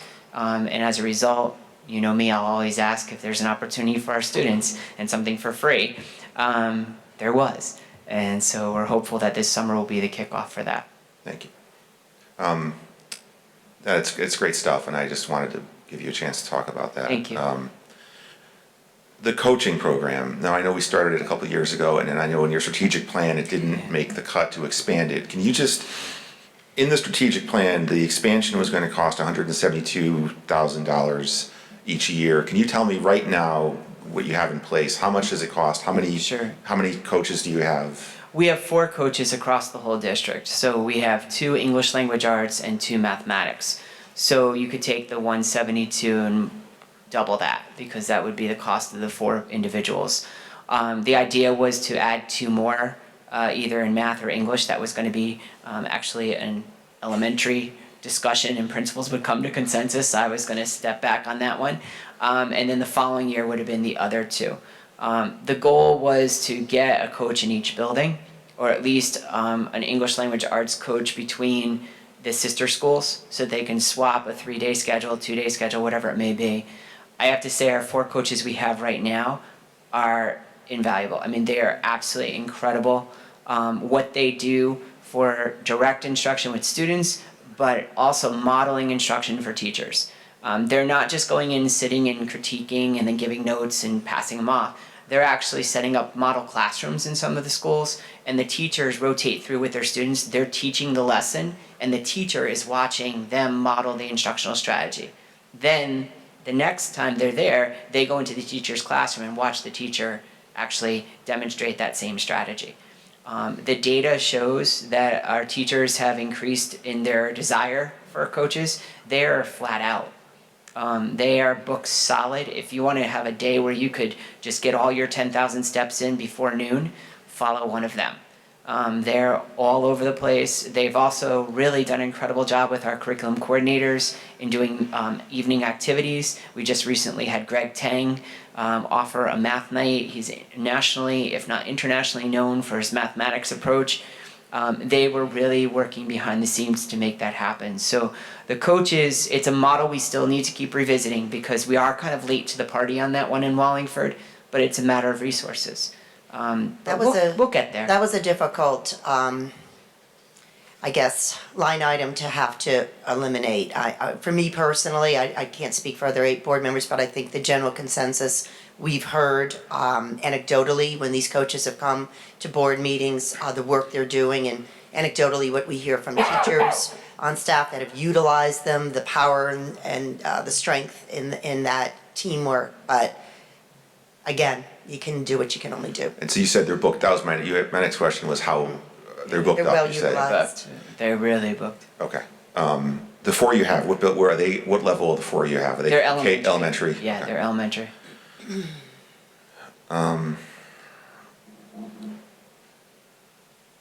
The surplus is around 300,000. Yeah, we're just around 300,000. We've been monitoring that closely. The biggest challenge this year has been special education.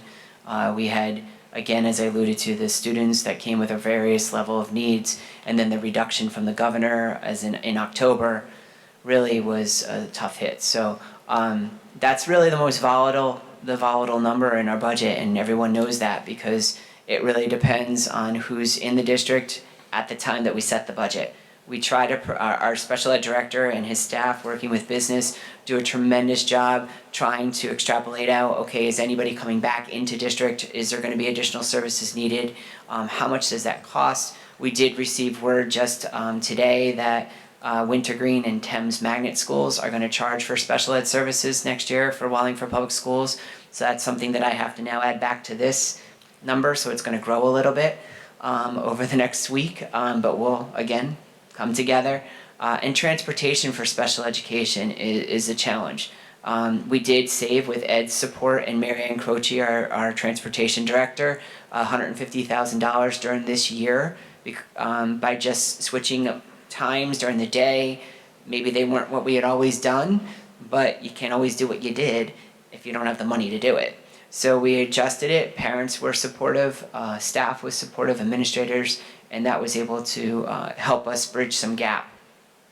If you look in the handout that Dr. Menzo gave out tonight, page 18 and 20, not sure what happened in 19, but neither here nor there, really talk about special ed and the increases over the last few years, if you will. So it really outlines it, whether they're outplacement or just expenditures to our special ed budget.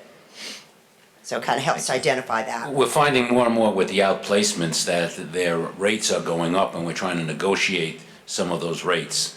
As children come in, we're not sacrificing their education, We're just trying to negotiate some of those rates. Okay, thank you. On, No worries. No. so I'm going off the original document. I Yep, don't- that's perfect. That's Go off okay. the- yeah, On the, that's on the fine. object codes, object code 430, Yep. repairs and maintenance. So it's looking like there's around a $1.6 million budget for that. So that means that this is after we've pulled out all those capital projects. Correct. But when I went into the detail, I can only find 50,000. So I just was trying to understand, what, is that like sidewalks? What is that? The repairs and maintenance, 430, object Yeah. code 430? yeah, that's, what do you mean you only found, I'm confused. Well, because it breaks it out on a different page. Oh, on this page? Yeah. Oh, on but the it bottom, doesn't- those are the additions. Oh. Those are Oh, that's not- it's $50,000 additional requests. Okay. That's not the total budget. Okay. Yeah, so I was like- actually, great minds think alike. I'll include you in my category because I asked the same question of Mark when we were doing this. So I knew your answer. So this is just routine, the cost Yes. of doing business with 12 buildings or however many, that's what Correct. this is? Yeah. Okay. What's the mileage allowance for? It depends, in particular this category or in. Yeah, the 61,681, object code 580. Okay, 580, that would be for all employees that receive reimbursement under the IRS rate. So that could be some of our good maintenance staff. It's our central office staff. If I go to, personally, if I were to go to an out-of-state conference, I could turn in my mileage and get the 40-something cents a mile, whatever that is. Curriculum people who go travel to the different schools get mileage. Okay, okay. Then under communications, advertising, and printing, so those object code, 530, 540, and 550, it's not a ton of money relative to your entire budget, but it's gone up about 10% if you compare what you're asking for versus what it was. So I'm just curious, we're in an age of email. Whenever people get the chance, they make fun of the mayor about email, so I'm gonna make fun of you. Your printing costs are going up 10% in 2017. What is that? It could be it's a variety of things. I think that we have made every effort, but there still are some challenges. We actually, and maybe it won't go down 10%, but I'm proud and happy to announce that we will be going fully automated on all of our purchase orders as of July 1st on the board side. So I will not have to sign a purchase order 3 times. So Sundays on the couch could be watching baseball. So we are making efforts to do that. That was part of our Lean Kaizen event that we just did this year, to really clear out that piece. We're really loving it too, actually. So we continue to look at it. We've reduced a tremendous amount in our usage in terms of sending out all report cards. Middle school and high school are all electronic. I know that paper rates did go up at one point this year. Paper, 8.5 by 11 has gone down this year, for next year. But it was up Right. this year, so we had that issue. In terms of other areas, I believe that this area also in communications, as you know, we also do get some funding from different sources in terms of E-rate. Our E-rate was changed a little bit, so that was also impact that we saw last year, where we saw a reduction, and then it continued over this year. Well, thank you for everything you do. Oh, no. Thank you, Mr. Chairman. Certainly. Councilor Zandri. Thank you, Mr. Chairman. Good evening. Good evening, Jim. Councilor Shortell asked about a good 60% of the questions that I had, so that's great. I just have a couple of quick questions remaining. One of them is the projects that you have here outlined as, I just closed it up so I lost them. Oh, here they are. Approved for bonding. Now, are these the projects that we're putting together so that we can get them bonded out so they're paid over time? Yes, we have several projects that we had talked to the mayor about, and so some of them the money has already been appropriated, and some we would have to come back to you as a council to get the official appropriation. So these are all capital efforts, right? Correct. So I guess it's kind of an open question. I mean, I know historically we've done it this way, but Wallingford owns the schools, not the Board of Ed. Why do we have all of the capital projects going through the Board of Ed's budget and not like the town like we would other buildings? Does anybody know? Well, actually, Mr. Zandri, if I can just make sure I share with you, this is not in our budget number that the mayor gives us. I just showed this because the mayor over the last 3 years has actually allowed us to, and he funds it out of a different account. So it's not part of our 100. So you're not paying for this? No, I just wanted to be transparent that we're doing these. This is actually a thank you note to the mayor. Really? I want to know, because that was, I appreciate that, because that's kind of where I was leading, because I thought we had addressed this. We're good. I just wanted to let you know. Actually, this is maybe only going into the third year, Mayor, that Yes. we've been looking together to fund long-term items. But to really look at this in the way it has functioned, it's always been that way. It's just that typically the projects were never identified until there was a huge school renovation project. Yeah. So they'd kind of hang out there, not be accomplished. Then, the last one was a $72 million renovation project that dealt with 11 of the 12 schools. Yep. And that's when it all was dealt with at one time. It's better to be doing it incrementally so that things don't get in such terrible condition that there's no way to get out from under the problem. But always the town has been funding the bond projects. The difference was that we actually used a strategic plan that allowed us to come to the mayor more timely, and I think we would agree that that was the beauty of having that. Set the mayor, as he's saying, which is 100% accurate. We didn't surprise the town with, we need $70 million because everything has gone awry. Right, and that's kind of why I was leading the question, because I know like the roofing projects and renovation, where we've always done those larger on the town side, we bonded them out, and I couldn't understand why this was here, so that explanation is perfect. That's kind of the way I would expect it. Yep. When you've got these capital type projects, the town owns the buildings. That's right. So that's good. That was kind of where I wanted to go with that one. So that's the explanation I was expecting. So I appreciate that. The only thing I do want to apologize is that you have every other page, so I wanted you to fill in your own ending, I guess. So I apologize. I will send it to you electronically through the clerk.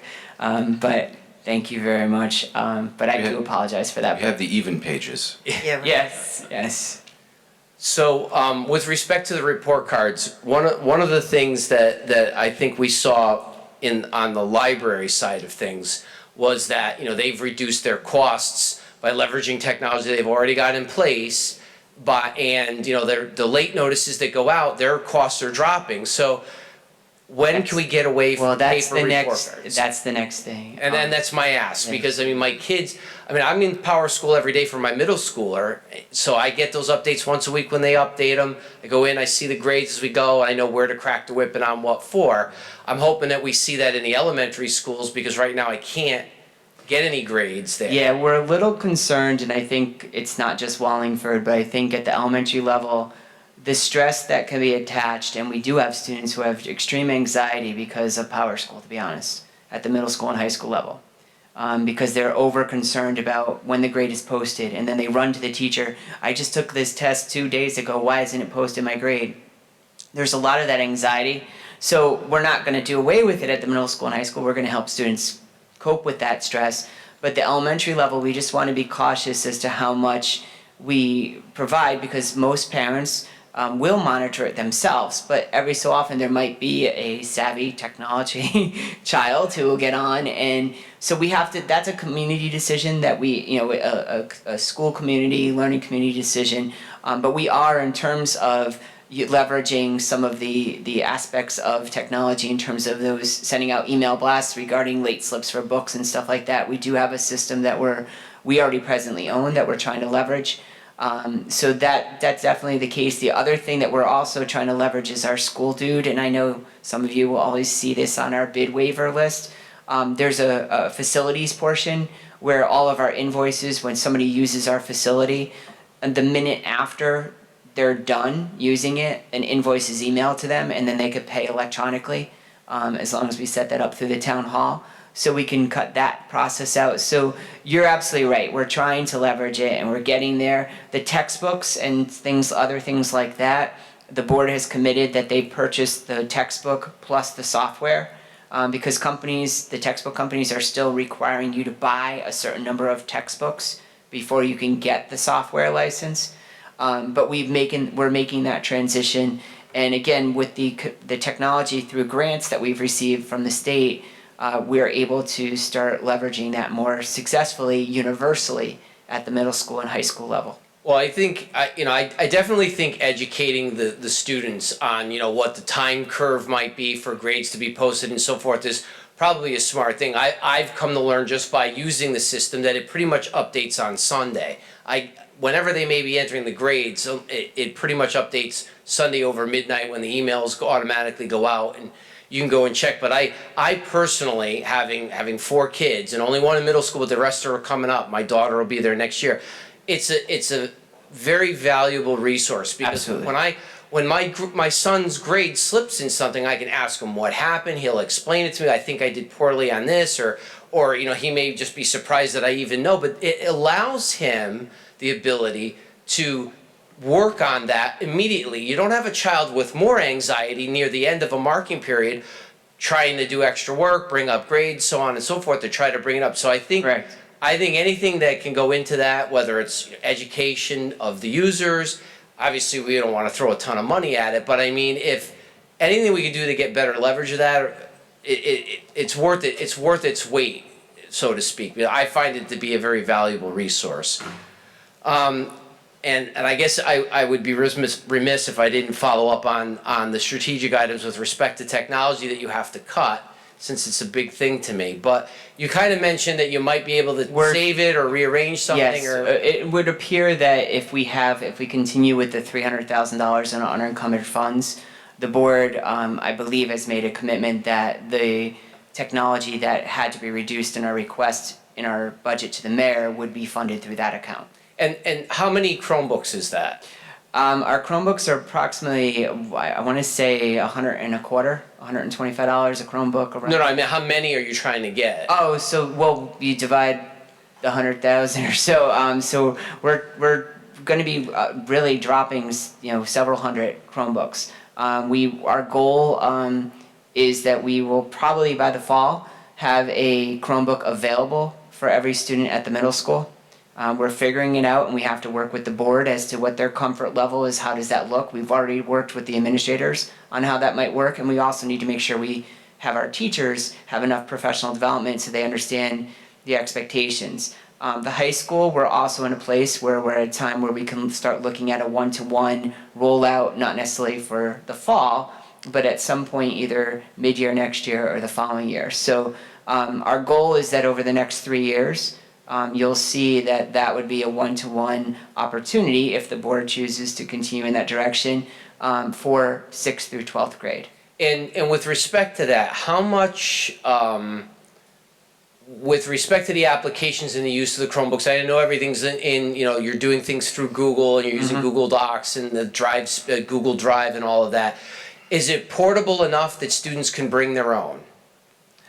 Bring their own devices, it doesn't matter, Chromebook, PC, laptop. The challenge, and that it is and it isn't, and that's part of the debate that we're going to be starting to begin again at the board level, because we started the bring your own device debate about 2 years ago when it was in vogue.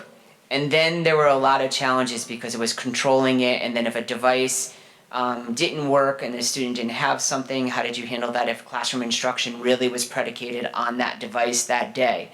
So districts have really kind of, while they still have a BYOD policy, they don't necessarily have that as an ongoing thing because they've gotten more into a common platform because it's easier to service, it's easier for constancy in terms of approach and instruction. And it's also about locking down security. As you all know, we are dealing on a daily basis with cyberbullying, inappropriate texting, and if we could actually take that device out of the hands of students during the day and let them have a Chromebook that we know is locked down the best we can. I mean, we're never going to get those devices out of the kids all the day, so I am realistic, so please don't think I'm totally crazy. But if we can minimize the use of that device, that would, I know our administrators would be very pleased, as well as many of our parents, and even some of our students who are feeling stressed that they have to respond to things that maybe are not as appropriate. So I think that's the other approach that we're looking at. We're seeing a lot of districts look at it from that angle, that while the device might be easy for the child to bring in, be it a phone or another laptop, it somewhat is about that control issue. It's horrible to say, but it is. No, and the reason that I even brought it up is I'm thinking that, you know, we all understand that there's gonna be plenty of people that don't have access to it at home, but there would be people that would, and if those people could bring their device in, it stretches your supply. Right. Yeah. And I'm looking at it from the other side, but I mean. No, I totally understand. And I think we're very fortunate. Our IT director, Karen Vayu, is the head of the Power School Consortium for the state of Connecticut. She has a lot of connections. She's done tremendous amount of research on how other districts have approached this. And we believe that the information we have and have mulled through with our administrators and we'll be sharing with our board makes the most sense. It's been well vetted by districts, not just 1 year, not just 2 years, we're talking multiple years, looking at the insurances, looking at the policies that need to be maybe updated. So I know we're maybe a little slow to the party on this one, to arrive at the party, but I think that sometimes you don't want to be the first one in some instances, and I think we're in a better place for that. Oh, sounds good. I appreciate the information. Thank you very much. Councilor Fishbein. Thank you, Mr. Chairman. Mr. Chairman, procedurally, are we dealing with just the board right now? Or No, you could go to Are you ready for- services too. Yeah, go for it. Okay, so I'll just keep going. Okay. Thanks for asking. Thank you. So the mentor program through the Boys and Girls Club, it's a donation. Does It's that a mean that donation. program is going away, or it's just your donation? Our donation would be going Okay, away. so the program- The program would still continue. Okay, good. The capital expenditure, that's always been a important thing For you. for me. What's the situation with the Sheehan Field? Because I know we talked a lot over the last 2 years or so about having to redo that. Where are we? That has been a topic of our conversation actually with the mayor. We're figuring out whether or not, we're trying to get some more information. We have 3 quotes. That'll be in a conversation after we get through the budget process this year, because we need to get at least an idea of what the estimate might be.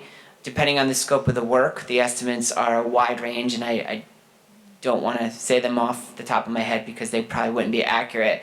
The other challenge is looking at the life expectancy and making sure that there's some changes in some of the turf. So the mayor had asked us some questions about that in terms of that aspect. I think our goal, I believe, would be to try to do something with that. Obviously not this summer, but we would be looking at something for potentially next summer, in 2018. And I don't want to hold you to it. No, sure. But I guess I can reasonably assume that the intent would be to bond something. I'm assuming. I mean, that's not my decision, but I'm assuming. I know. I don't want to. It might not be. It may not, based on its life. The troublesome part about the project is it did not last 10 years. Yeah, Exactly. That's the problem that the mayor. And, you hear all these promises when they put these things in, and within 10 years, it has to be replaced. That's really not a bondable project. Okay, so you mentioned that in your changeover to electronic, when somebody uses your facilities that. That's not in place yet. That's what we're looking to move forward with. Yeah. Does anybody, so when somebody wants to use your facilities, you make that decision, or, because I know we don't. No, you don't. The Board of Ed makes that decision, not me personally. So, who are the Connecticut Bearcats? You know more about. Yeah, they were a football team that was using the field, and as I understand it, there was a couple of problems with them last year. Okay, so the Connecticut Bearcats are They a pay. semi-pro correct. football team that was utilizing the Sheehan Field for their games. Correct. And practices as well. And there was, as I understand it, I wasn't here then, that they were cleaning the area, a lot of, what do they call it, before the games, they have their tailgating and stuff like that, so. So it was deemed. Became a problem. They had been here a few years after my arrival, and to be honest, they were not invited back. And then they arrived again on the scene, and actually, to be honest, in change in administration in different places, they were permitted to use the facility. So the income from this semi-professional football team that was utilizing the Shan Field goes into a special revenue account. Okay. At the town, at the board, that we use to offset expenditures. For example, this year we used some of the funds to pay for additional police coverage that was necessary at events.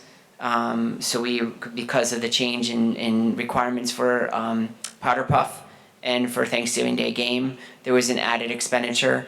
And both both sides of town at Sheehan and Lyman Hall needed additional officers at different events, which that was a perfect use of that fund because it helped us so we didn't have to take it or add costs to our students.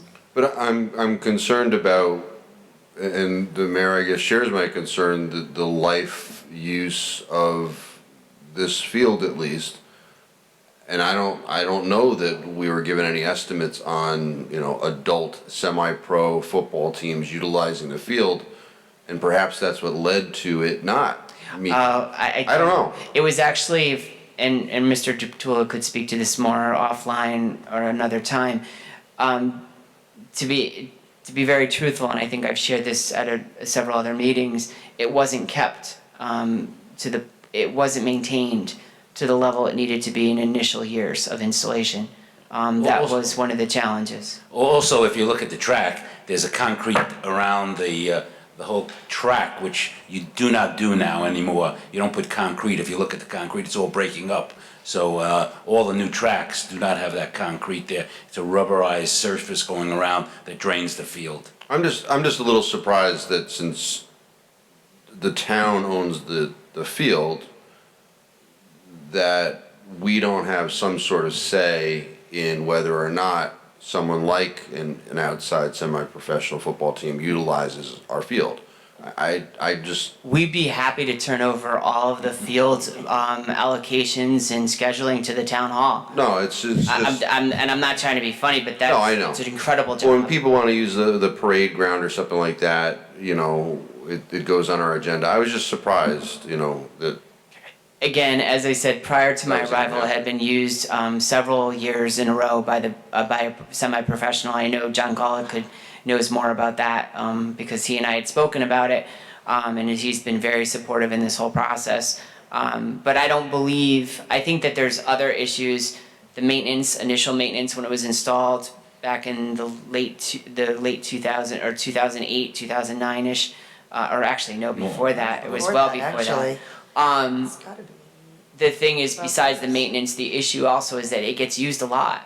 And I think Park and Rec, like us, are field poor. Yeah. And everybody wants to play on the lights, under the lights. Just procedurally, legally, the town turns over the school properties for the Board of Education to use for education purposes. So however that property is used really falls under the Board of Education. And to the extent it can be used for non-educational purposes, that's something the board has to take into account because their primary purpose obviously is to provide an educational opportunity for the young people in Wallingford. So I don't know how anyone else could be in a position to make that judgment because they've got to know that whatever the request is fits within the scheduling necessary for the school system, because we wouldn't want to have someone else trying to schedule and then it interrupts or creates a problem with regard to the scheduling of school activities. So it's appropriate for the Board of Education to be dealing with any use on school property. Okay. Being a budget session, I won't belabor that, but the pension contribution in your budget, Am I to understand that, presently the teacher's pension is covered by the state? Correct. But your contribution in this budget is for non-teachers? Correct. Okay. Moving on to the, no, I'll go to the cafeteria. So your budget as presented showed a contribution from the Board of Ed, the $80,000, in order to actually end up with a profit, I think. Because even with the capital infusion, you ended up 21,000 to the positive. So you didn't do a zero line. Am I correct? Right, we've revised. I know, I'm just dealing with what you presented originally. Yeah. I understand what you presented tonight. So I just wanted to establish what you presented initially. Correct. So it was $80,000 capital infusion, but you still end up $21,000 to the positive. Correct. Okay. So now tonight we've heard that you're not going to do the capital $80,000. It's not capital, we're not gonna do a subsidy. Subsidy. Yeah, you're not going to, money. The Board of Ed isn't going to transfer $80,000 to the cafeteria enterprise fund. And how does that affect the bottom line? Does it come out to zero, or does it come out to the 21,000 as originally anticipated? Well, with this year, so far as of March, we are in deficit of only $4,000 compared to a deficit of last year of $73,000 at the time. If you look at the rest of the year, it would be an additional $1,500, so we would be in deficit about $5,500. This year, the Board of Ed gave us $38,724 as an assistance subsidy. We still have $119,000 set aside. With the difference between $5,000 and $38,000, we'll have a total balance going forward of about $153,000. So next year, as you know, we're out to bid right now for food service management, and we have to see those bids come in. But if we do not go that way, we still have $153,000.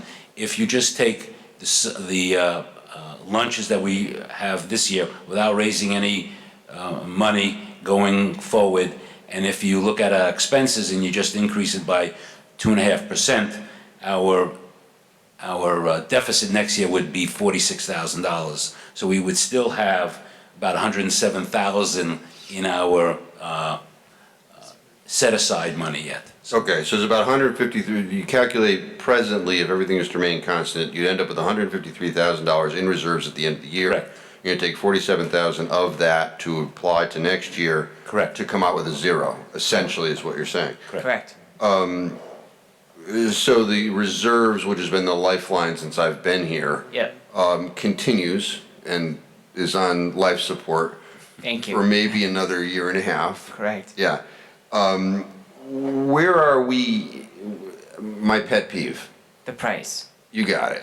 We raised prices again this year. Okay, and where are we compared, in comparison to the DIRG? In our DIRG, we're in the top portion of the DIRG. We're not at the top because we couldn't raise them that much in that year. But we definitely are competitive. We weren't competitive when I first got here, and we spoke about that every year. We raised them now, I believe it is at least 2 times since I've been here. And this was the most recent. So it's over $3 for most meals at the high school and the middle school, and then the elementary school is $2.90. So approaching the $3. And when I first got here, 2009, 10, something like that. Same time with you. That's right. You were doing on average 1 million meals a year. Are we still at the same general area? I don't think it's 1 million meals a year. Okay. Yeah. Right now, as of March, it's 280,834 meals we're doing. Huh. Okay. I don't know where the... Yeah, I don't think we had 1 million meals. I don't That's the think number I've always been using, but okay. Sorry.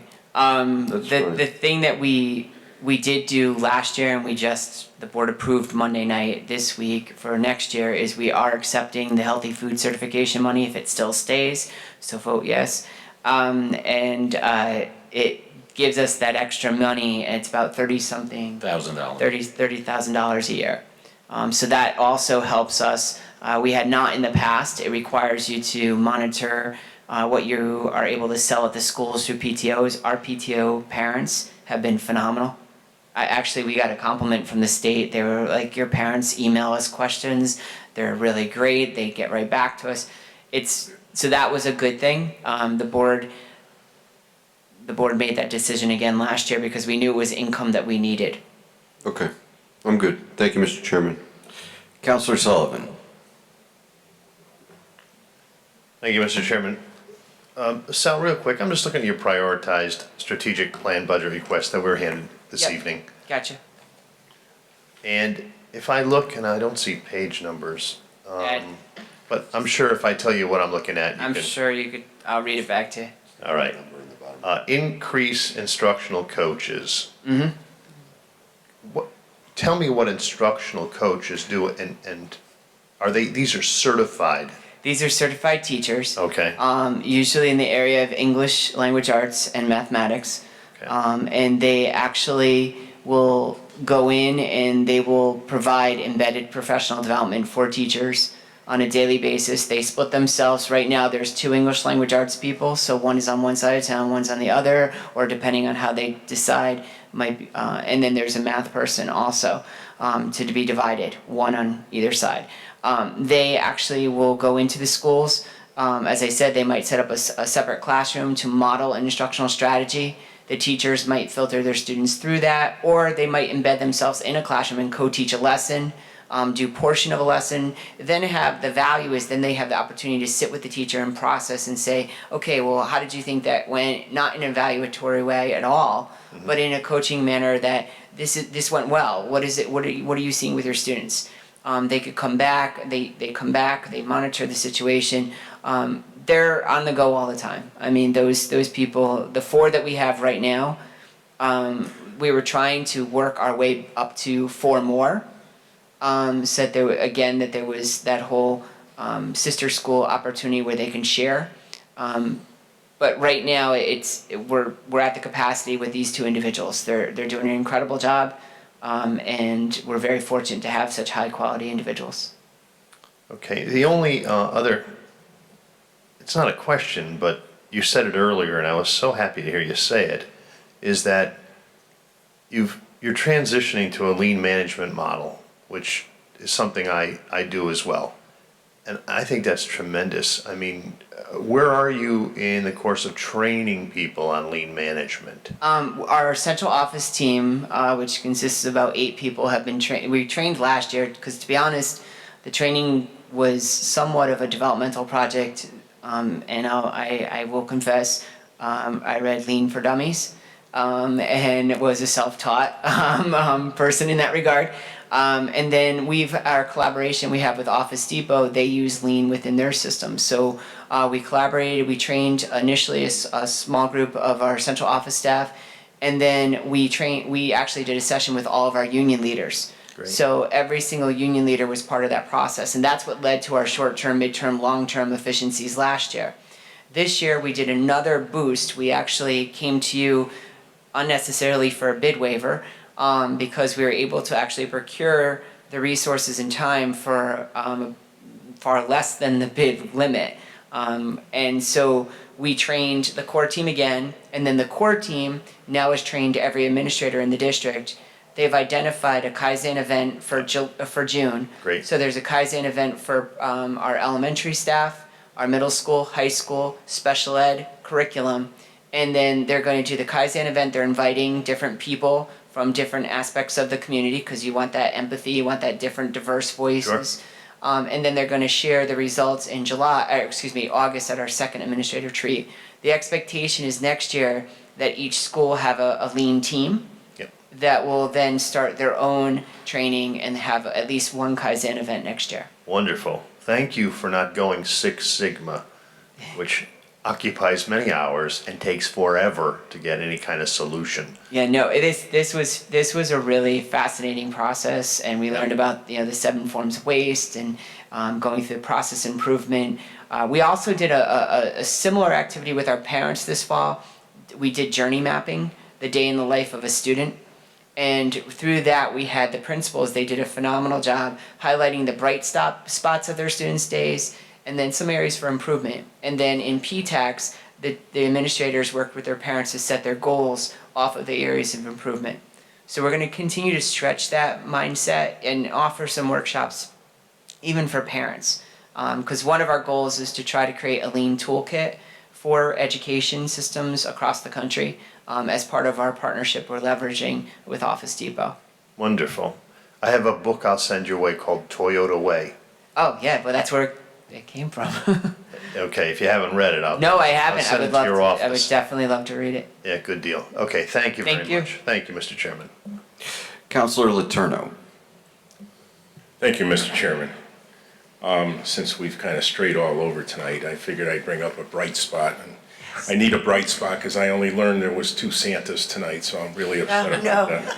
Oh, please. You know the count. I'm going to have to email all my social workers tomorrow just in case a child was watching this. Yeah, I know. So I know. thank you I very think we much. need the Men in Black blind eraser. Exactly.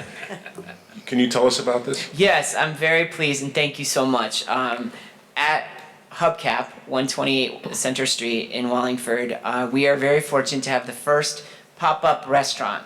And at Cook's Table, which is the culinary program at Lyman Hall, under the direction of Sharon Jasopoulos, the students have planned to have an Asian fusion restaurant pop up tomorrow evening. And it'll take place from 4 to 8 p.m. at the Hubcap, and then on Saturday from 11 to 2. They've gone through all the permitting, they've had to have the health department, the fire department, everybody involved to make sure that it's appropriate set up. They're gonna be cooking the food made to order. You could sit and dine in. In the back, the food truck will be back there, so they will be there to also do takeout orders.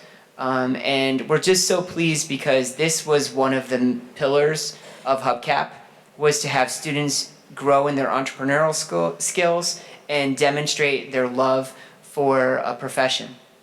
So this is the first of what we promise to be a few opportunities like this over the next, well, not this year will be the last, this is the last one. Next year, they're looking at a French pastry shop. We have a student who loves to, yes, John is thrilled because it's right next to the lamb Right shop. next door, I love it. You'll never move, John. She's amazing with her pastry, and she actually has her own little podcast. So we're gonna bring that to fruition. But the students, this is totally done by the students. They go in there, they were decorating today. There's a beautiful dragon, there's Chinese lanterns. It is phenomenal. So I really would encourage you, if you'd like to get more information. You do need to pre-order though, right? Yes, if you'd like to get more information, if you go to our website, this is a pop-up of a pop-up on our website. They're a little annoying, I know that, but if you want to sign up, please feel free to do so. We're just very fortunate, and this is, again, it sees a lot of things coming together. The food truck, which is self-sustaining, and then you have the pop-up restaurant. It's good things happening for our children. I was, being right next door to Hubcap, I watched this develop over the past few days, and it was really amazing to see these students, not professionals, come together as a team and put this together so quickly and so professionally. It was good to see. And, we talk a lot about dollars and cents and education budgets and this is part of it. This is part of it. And to be able to physically see it, it was just, I wish more people could see it. Yeah. Because it's really The great. opportunity's there. The opportunity's there, yes. If they want to see where their tax dollars are going, That's a right. portion. A This portion. would be a great example of Yeah. it, John. But it's what a great learning opportunity for these students. Absolutely. We have a lot to be proud of in our school district, namely our students, but also our teachers and our administrators and all of our paraeducators, clerical, maintenance, everyone working together is just incredible. And we're very fortunate because, again, many districts, I have colleagues, I just read it in the newspaper today, one bordering town, their budget got voted down, and they're worried about what they're going to cut. And I'm pleased that, yes, this is not easy to make reductions, but again, through a community of hard workers, we're able to make it work out for our children. Thank you. Any other questions for Board of Ed or the cafeteria? Well, after that lovely public service announcement, thank you, Councilor Letourneau. You are all done. Thank you Thank you so much. Have a good evening. Thank you for your time and thank you for your work. Next is Youth and Social Service. Is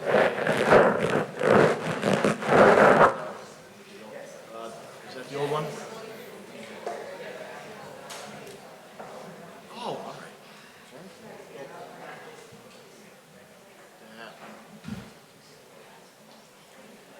I don't want to take yours. He might be getting dismissed. Sure. Let's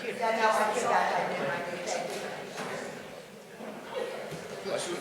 It was in the paper.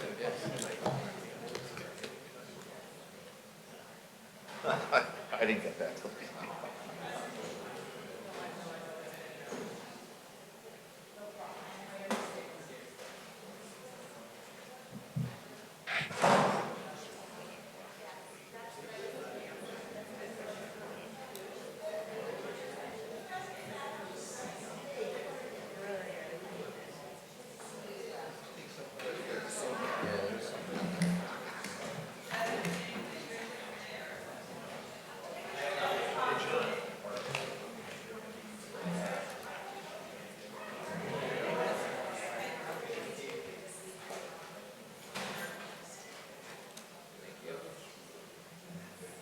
Thanks.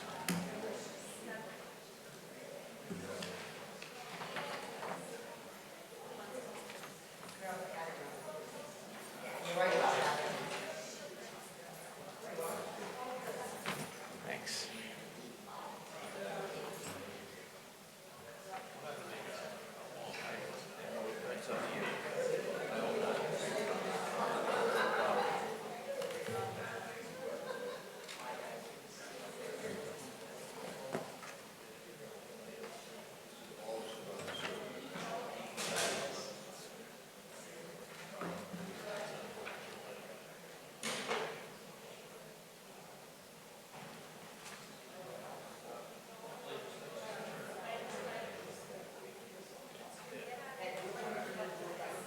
Mr. Turner is distributing materials. Taking the opportunity to further inform us of the good work that is done at the Youth and Social Services Bureau.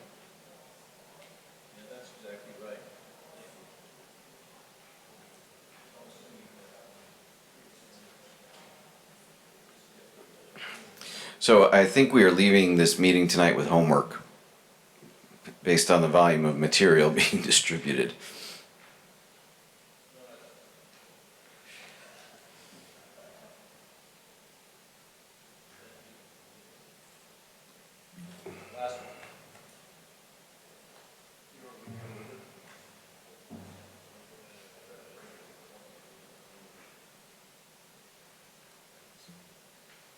Thank you.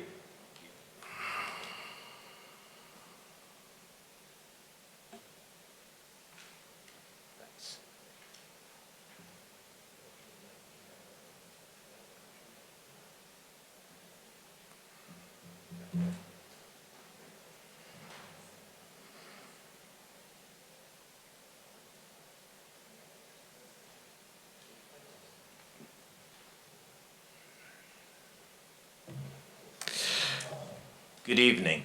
Good evening. Remind the record who you are. Craig Turner, Department of Youth and Social Services, Director of that department. So is your presentation to ask us to sit here and read this before we ask you questions? Not at all. Some of it you already have, but if you reviewed the initial documents that you would have received with my budget, you saw some fairly significant increases and explanations about the changes in some of what we're going to do next year regarding pieces of the budget, and that's further backup information to help explain it without having to go through a long discourse to explain it. I can just refer you to those documents. There are two areas in particular I think that I would like to focus on before we get into the two questions. One is the community grants line. That has frequently been a topic of discussion. Two issues have generally come up on that: the timing of the distribution of them, who it goes to, and what they do with that work. Over the past 2 years, while we've been doing it the way we have done it traditionally, there's been discussion within our department, and I've certainly been looking at it very carefully, given some of the trends and changes in the work that we do and the focus issues, particularly brought out through the coalition and through SCOW in terms of working with both children and families, that may not be the best way to expend those dollars. In fact, I don't think it is, given some of the more significant issues that we have in the community that no one necessarily submits any requests for to look at, to attack, to attack, I guess that's the word in this case. Simultaneously, those needs, particularly the opiate overdose issue, the issue of marijuana in our community, and some of the other issues that are highlighted in the survey. And the reason I gave you those is because if you look at them, there's some real clear indication of improvements in areas that we have addressed over the last 2 years because we put a lot of effort. There was a lot of civic engagement and community engagement in working to improve those areas, both within volunteer groups, the school system, our department, other town departments, other social service organizations in town, and we had some significant improvements. We did not improve anything, and in some cases they got worse in other areas, which we are now looking to focus at much more aggressively.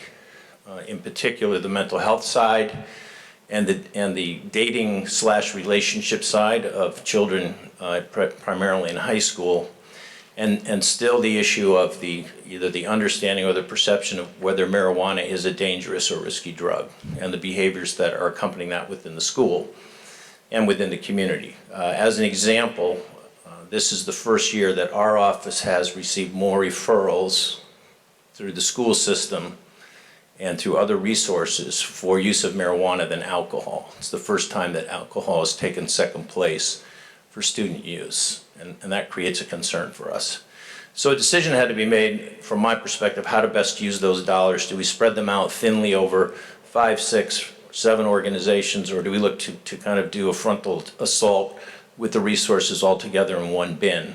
And that was really the direction that I chose to go with the community grants dollars this year. We received a request last year from the coalition. We partially funded that request based on the success and the amount of activities and their impact on families, on the community as a whole, on individual children, the work in the school system.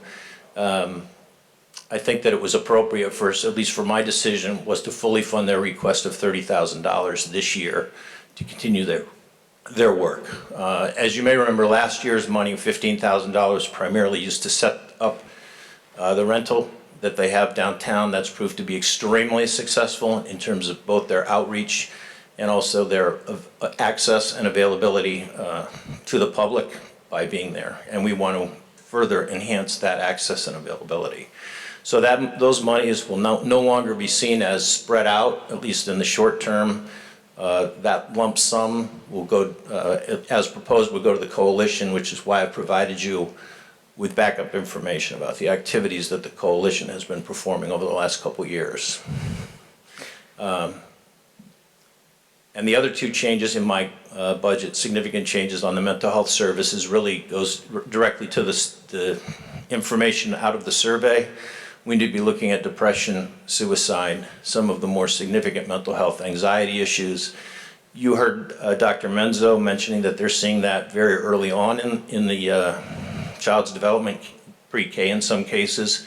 We also do some pre-K programming out of our office. We see that in our office. I know that the program at the Park and Rec Department in the mornings where they're also addressing that age also has some of those issues because they're referred to our office for assistance. So this is a trend, and we're trying to get a little further out ahead of it, provide some more resources, some more time, information, and support for those types of families as well. Then the youth projects issue, basically some of our projects are just costing more to run because of the cost of doing business, and some of that additional money will also go towards project graduation to ensure that that program can be sustained. And those are really the larger issues. Thank you. Questions for Mr. Turner? Counselor Fishbein. Thank you, Mr. Chairman. Good evening, Craig. Good evening. So is there a budget for the coalition? I don't have a copy of their operating budget, so I can't answer that they have an operating budget as a whole. And yet you've decided to totally take all of this money and give this to them? I'm doing it on the basis of the costs that have been approached to me. Half of that will continue to go towards the rent. I know that they have a part-time individual that they fund in that position, and I'm familiar with some of the costs just through the work that we've done in terms of some of the activities that they do in town, and I think that's a reasonable figure. So what portion would go towards the rent? Half. Okay. Well, I looked at their letter, and they say the bulk of the money will go towards funding the program coordinator. So that's what their letter says. Can you hold on, take it the letter? You're correct.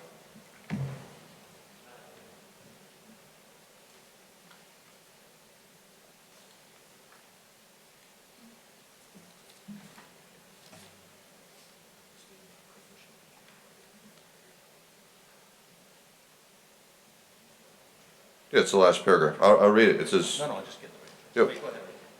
Yeah, I think it's a one-page letter, March 1. It says the bulk of this money will go towards funding a paid prevention program coordinator whose primary function will be to implement these programs and provide administrative work for the organization. So they're saying right. The bulk, or i.e. majority, Yeah.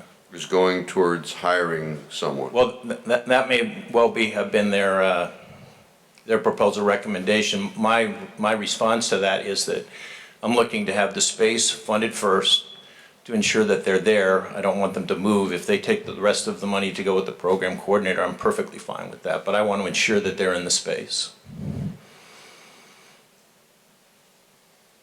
Okay, and in the past, this community grants line has been there for a long time. Correct. So, and it's been utilized almost Correct. every year, I think the whole thing. Pretty much. And before the coalition was in operation, where would that money go? Well, in the past, it's gone to other organizations. SCOW has been a fairly common, organizations that's been funded for that. We fund low-level programs at the school. Sometimes they come in with a request. I would have to go back and look in the past to know exactly all of those different agencies. I can't really speak to what they all were, but basically agencies in the community. Some of it went to the school systems for some of their events, both at the elementary school. I know we did some support programs this year at Lyman Hall, for example, with the money. Some of the money partially has gone to the coalition in the past since they were in existence, a small amount of it. Those are the ones I can remember offhand. Well, because last year we appropriated 18.5 and 10,000 of it was expended through 7 months. You're saying a portion of that was spent through school programs? Small portion of it, yeah. We had a support group at Lyman Hall that the social worker used for kids that were dealing with substance abuse, so we helped fund a portion of that program.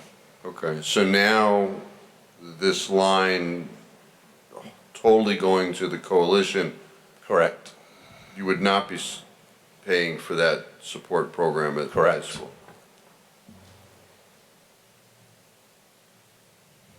Okay. Thank you, Mr. Chairman. You're welcome. Any other questions for Mr. Turner? Thank you for sticking around. Sure, thanks for having me. Have a good evening. Park and Recreation.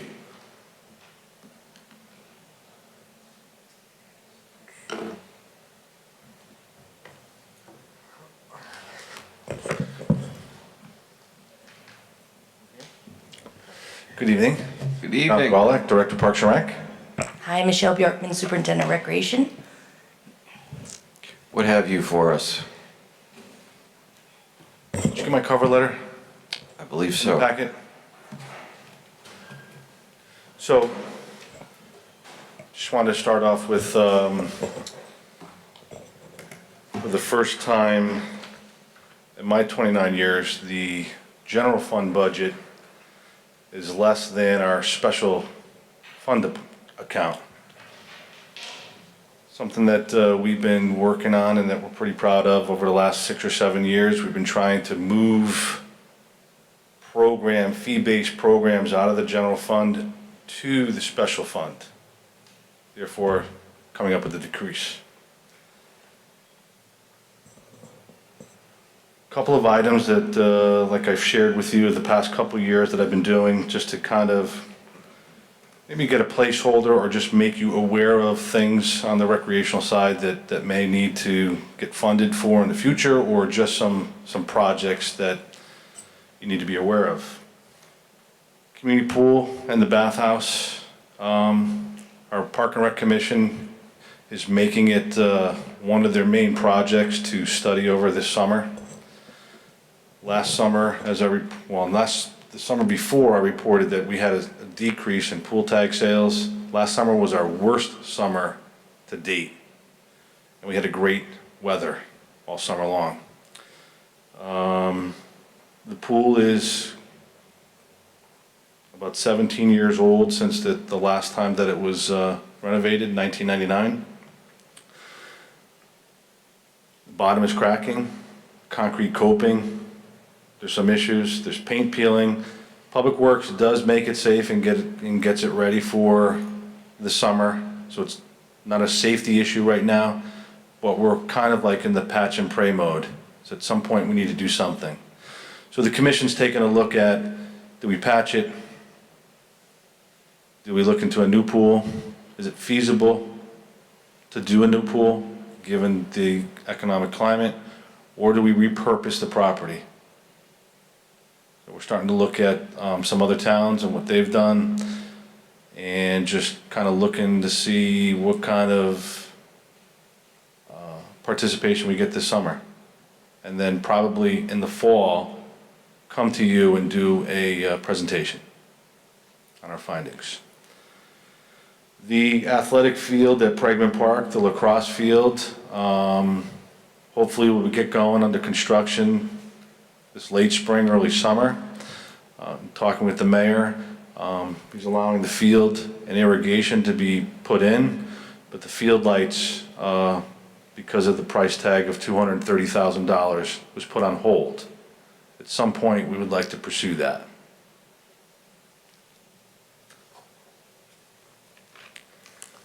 I've been working with SCOW, the Boys and Girls Club, on Grant Street Park. Grant Street Park is the park over by the Danver Corporation. It's kind of a depressed area. Grant Street Park, right off of Washington. Been working with a playground consultant who helped me design the doodle playscape from the Robert Leathers wooden structure to the structure that it is now. That was about 10 years ago already. We've come up with a couple of designs and a couple of cost estimates.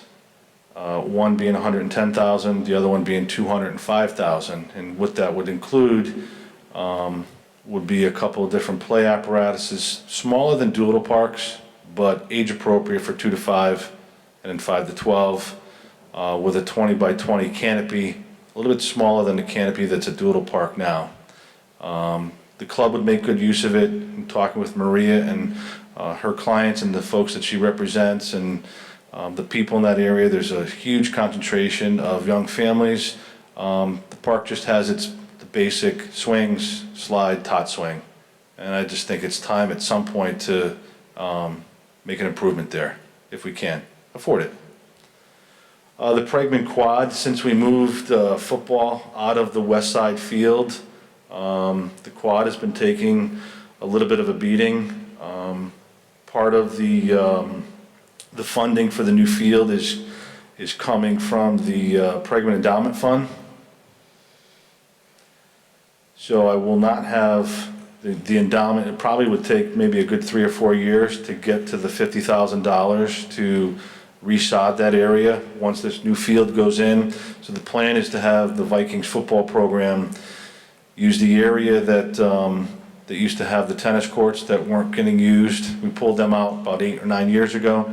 2 teams there, 2 teams in the quad, and then 2 teams on this new lacrosse football field. And then lacrosse would have the use of that field in the spring for their needs. So So at some point, the quad does need some work. I could help with the Pregman Endowment Fund, but currently, right now, we've drawn it down to about $7,000 to fund new field. Some other things, some housekeeping, West Side softball, the backstop and field fencing needs some updating and possible replacement. Parking lots at Community Lake Park, Woodhouse 1 and 2, especially those two need to be reclaimed, repaired, paved, or chip sealed. The two fields at Woodhouse Avenue, especially the one with the lights, if you go down there, the parking lot kind of starts wide and then it just gets narrow at the end. It's just from years of people dumping or whoever, and I've talked to Public Works about doing some work out there. So with that, also in your packet, you should have, there's a couple of schedules that show the general fund and the special fund, and just kind of in the middle of some of the things over the last 7 years that we've been doing in eliminating funds from the general fund and moving them over to the special fund.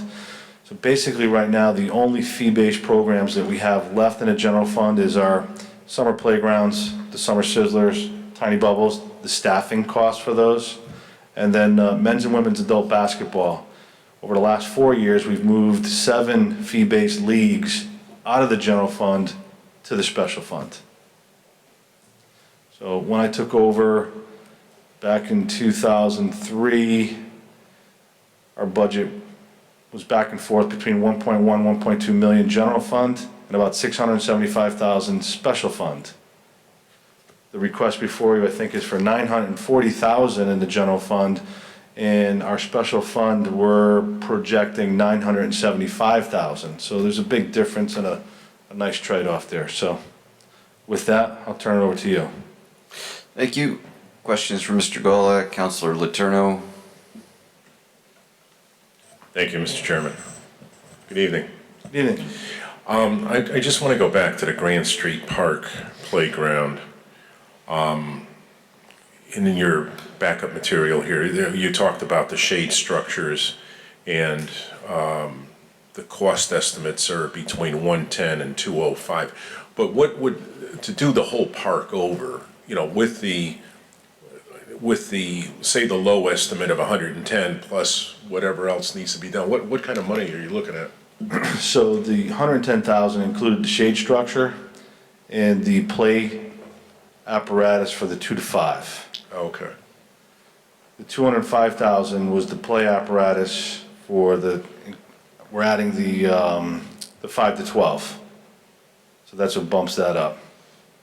Okay. But for at least 110, you can get the 2 to 5 and the shade structure. Okay. And then we were also looking to do, there's the pavement area before the basketball court, and we were looking to get, what was it, the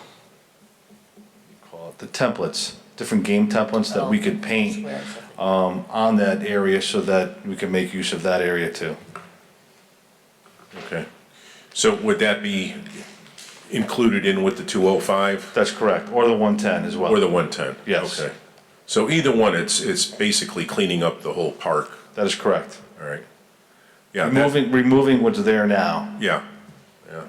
I was surprised on how much use that park gets in its present condition. There's a lot of people that live at Judd Square where there is no yard, so they utilize that. And, you know, I talked to a few of them and I said, why don't you walk down to where there's actual grass and it's kind of nice, down to Wallace Park, the triangle. And the parents, they feel better at Grand Street than they actually do down there. Not that it's not safety-wise for traffic, because it's not fenced in, and, right. And with little kids, the older kids not so much, not so much, but the little kids, because it's a busy triangle there. It is. On, you know, no matter where you are, and they were kind of hoping that the Grand Street would get kind of cleaned up a little bit so they could utilize it more, but you know, something we can talk about. Thank you. Thanks. Councilor Fishbein? Thank you, Mr. Chairman. Good evening. Good evening. Thank you for sitting here and with all this. Pleasure. Go Rangers. That's right. That's bad luck, though. I'm supposed to, I don't even watch the games. You don't want to know the score? No. Okay. We're summer to date at community pool. Is there a problem with staffing? I mean, because I went there a few times and I wanted to do laps. And they're like, you know, the lap lanes weren't open, can't swim in that area, can't go to the deep end. What's going on? We hire 15 guards a summer. Actually, we hire more than that, but we're budgeted for 15, but we bring on substitute guards as well. So we have probably up to 25 guards. We have 8 on a day. They rotate every 45 minutes. There's an assistant supervisor and a supervisor on duty as well. So the lap lanes should be open for an adult. Kids 15 and under cannot swim in there unsupervised, but an adult should have access to go into the lap lanes because we've got chairs stationed on the corner and on the, directly across from the lap lanes. So it's just a matter of having a guard watching. There was both times, there was nobody there, but, and I tried to sneak and they're blowing the whistle at me and whatever. Did you? So the area, I'm not gonna belabor that, but, I'll say something next time. The area in the center of the pool that's blackened, that's where you're talking about needs the work? That's the filtration system. Okay, that whole, it's large. It's not that. It's so the peninsula, so you have the lap pool and then that peninsula that comes out. All the concrete coping is old and falling apart and Public Works is trying to mold and shape new ones. There's actually a fault line from the southern end of the pool that goes all the way north. The bituminous is cracking. We had proposed a year ago to possibly sandblast it, have it have the cracks repaired and then repaint it again with, a better paint, a traffic type of paint, because they've come a long way since 17 or 18 years ago. And then that's part of the kind of the patch or whatever, if that's what we were gonna do. Okay, but it's the darkened area in the center, that's the filter? That's the intake. Okay, it's large. Return. It's large. So, staying away from that, because it's a large expenditure, it looks like if you had your wish list, well, before I get to the total and wish list, the west side backstop and fencing, any estimate? Most of that backstop there, if it's like the Little League backstops that we've been doing, the bid prices over the last couple of years, probably about $12,000. The fencing on the perimeter and the outfield fence, I would say probably 15 to 20. Okay, and then the parking lots at Community Lake, and there was one, and Woodhouse. That I don't know. I mean, that's something that I had shared with Henry McCulley and Steve Palermo at budget time, and I'm not sure if anything went into their budget for that. But I just wanted to put it on the table that, in the coming years, if it wasn't gonna make their budget, that we should address that. I know they wanted to wait until the DOT was done with the work at Community Lake with the on-ramp. Yeah, that would make sense, but you gotta get money first, right? Sure.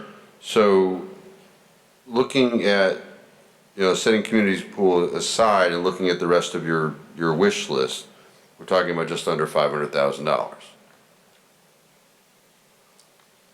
Yeah, because Correct, yeah. The lights were 230. If you went with the full, both phases of the Grand Street Park, there's 205, and then the numbers we just talked about, well, Pregman Park, and then the numbers we just talked about with the parking lot and the west side softball, yeah. Okay. Mayor, is there any thought about maybe cutting a road or two from the cap and non-recurring that perhaps could fund some of this stuff? Not at this point. I mean, that's the nuts and bolts of what we provide are better roads. And I don't think we should be supplanting the road repairs for anything that is an option, and these are optional things. Public Works is pretty tasked out with what they have now on the plate as far as recreational projects. So, and I know they do have quite a list of roads that they want to see done between this spring and into next year. They are busy. We're trying to wrap up Pat Wall. They're wrapping up the Pregman parking lot addition and then hopefully getting into the field construction. And then the other project is the Moran baseball field that we started before the winter and then got derailed in February, March. Yeah, I'm just looking, that Grant Street Park, I didn't even know it existed until we were on the POCD thing. And we're like, where's the Grant Street Park? And then we found out about how much it gets used and that it hasn't been redone in almost 20 years, I guess. One open question will be what happens with the state budget. Right now, we're not sure there's going to be LoCIP funds, which is a significant amount of money. If those funds are there, that may provide some additional funding, but we just don't know. And until we have an accurate view of how much the town will be receiving, it's very difficult to add anything. Yeah, understood. Okay, thank you, Mr. Chairman. Councilor Sullivan. John, you talked about the quad over at Pregman. The parking situation there, is that an obstacle, or do you feel we have enough parking to care for all of the traffic that it seems we'll be having there in the future? The parking upgrade that Public Works is providing this past winter will be an additional 42 cars. So it should be. It should handle it. Is that in the front section or is that in the rear? No, it's in the south. It's in the south section. So if you go behind the concession stand, yeah, and go back by Field 2, yep, in the back there, it's right along the first baseline of Field 2. Oh, okay. I've been out there for a while, so. Yeah, they did a nice job. Rob Bulchamitis repurposed the area, the original area, and then came up with a slightly variation in the different of the original plan of the expansion, and did a nice job. Okay. That's been completed, right, John? We're just waiting for Atlas Fence to install the barricades. Okay, yeah, that had to be approved by the State Health Department, I think, and DEP and... Yeah, it had received its approval 8 years ago. It received its approval 8 years ago. Was that right? That's when they... So the impetus to get that done was when we were planning this new lacrosse football field, I had stated that we needed to increase the parking first before we do any other field improvements there. But then it got confused with the desire to build a new concession stand. Weren't we gonna put another concession stand down there? Girls softball had girls fast pitch softball had some grand plans to move their concession stand and do some other things. Right. Okay. We drew out all the costs and what that was gonna be. It was put on the shelf. So right now, we have no concession stand at Pregman at all. We have that brick building, which, I don't know even what's in there. Is that storage for you? There's, restrooms? What is that? There's men and women's restrooms that they're still used very much. Okay. And girls softball still has a concession stand there. They do run a concession stand out of there. Well, I'm glad to hear that. That's good news. I see your fees are going up in this budget for basketball and things like that. Are we charging enough to keep these? Oh, yeah. We are, okay. We are. I mean, the basketball program I had pulled out of the general fund last year, and it's in the special fund. We were charging $50 per participant. Yep.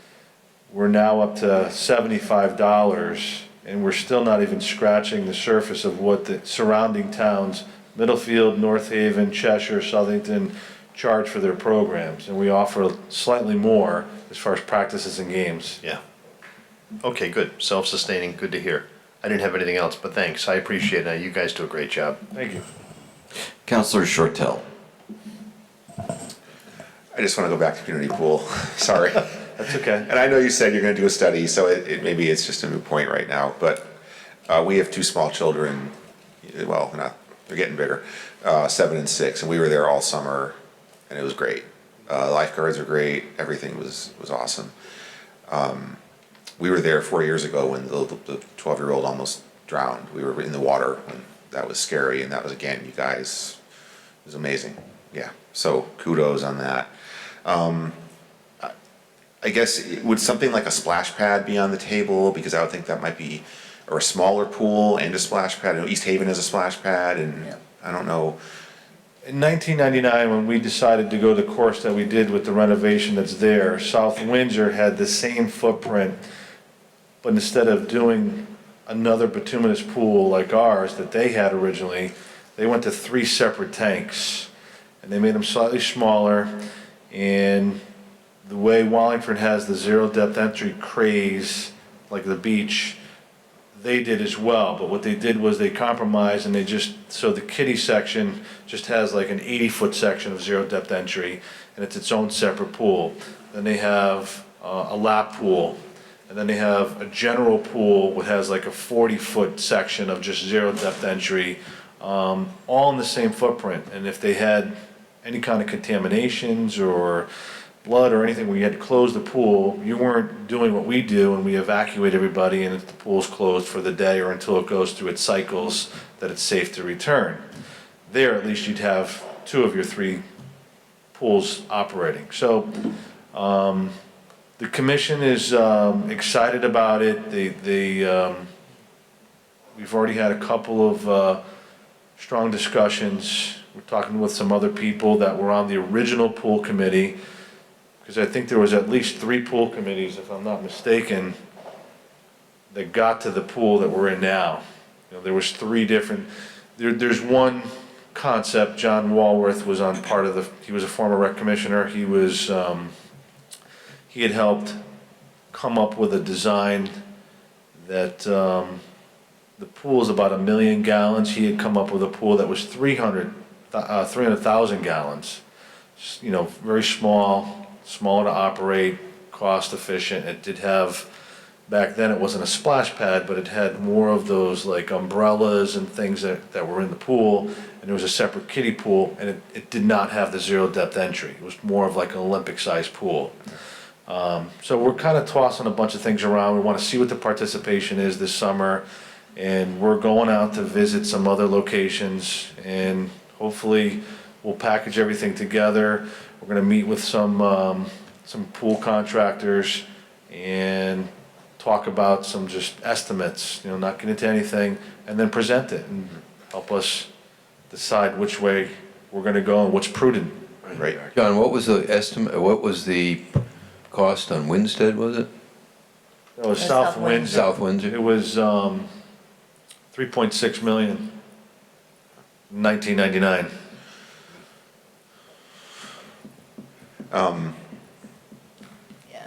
Thanks, Mayor Dickinson. That was great. That's great. Kill the mood here. I have a process question.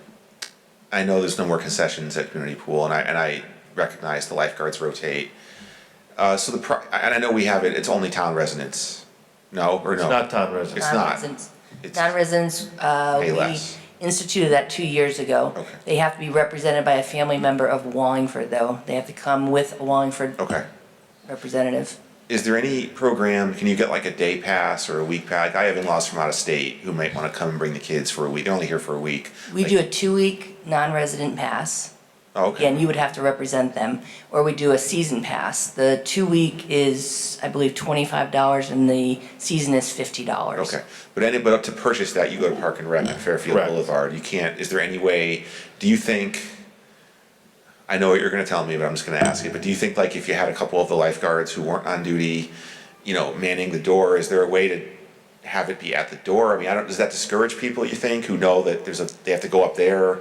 Possibly. We just didn't want to get into a whole cash Handling. Yeah, I see handling that. situation down there with it being just temporary for 9 weeks. That's a great point. And that's my last question, is the schedule. So it closes like in mid-August, so there's a couple weekends that, I mean, usually August is brutal. And I know that a lot of them are college students, and I'm guessing that's probably part of the reason you lose some of your lifeguards. But I would think ideally, especially lately, the last few years, you would open later. If you could, I mean, if you opened 4th of July, it shifted the 8 weeks later so that you're closing like Labor Day. Because we just get, I mean, August and even early September are pretty warm. Is that an option, or you don't think that would work from a staffing perspective? Again, we go back to staffing. That's predominantly, we do have a lot of college students that go back. I know the two supervisors that we have, both are teachers. We are opening this year June 17th. We're gonna do an orientation the 14th, 15th, 16th, staff training, whatnot. Open up the 17th, go straight through to August 11th. Okay. Just because. Do the best you can with what you have. Right, it's about 59, 60 days. Yep, okay. We've done some surveys, and the schedule seems to be a bit of a reoccurring topic. Yeah. It's Memorial Day to Labor Day, Yeah. longer hours, but it does get dark, so we can't, we don't have lights at the facility. Right. Shadows, things like that, so. No, I know, it's a challenge. I appreciate that. But thank you, Mr. Chairman. Thank you for all we do. Counselor Fishbein. Did you hear that? The elephant in the room. Almost forgot about the elephant in the room. Fireworks. Not in the budget. What's the plan? July 2nd? We are looking tentative date of Saturday, July 1st or 2nd, whatever that first Saturday is. We've confirmed with Atlas, they're gonna hold their price at $11,000. We've been in contact with Chairman Cervoni regarding funding. He's working on that for us. And Cost estimates are being provided by the departments. We just had a meeting a week ago. Okay, so we think we're gonna have fireworks this year.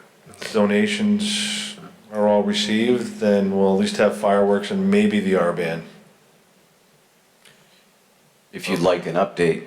Yeah, if you have information, sure. To date, I have pledges for $16,000, $11,000 of which have been delivered. And I have a few more phones to ring and doors to knock on. Okay, good. Good news.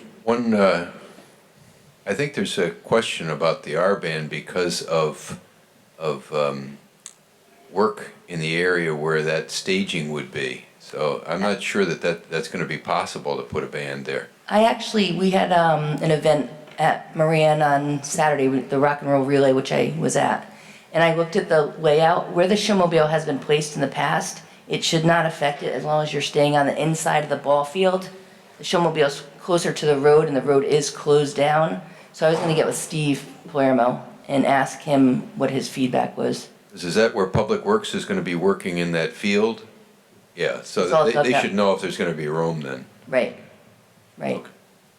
So. I'm good, thank you. I believe there are no other questions for your department. Thank you very much for your time and your patience during this late hour. Thanks. And thank you for all of your work. Thank you. Thanks. Thanks for your support. Yep. The last department on tonight's agenda is program planning.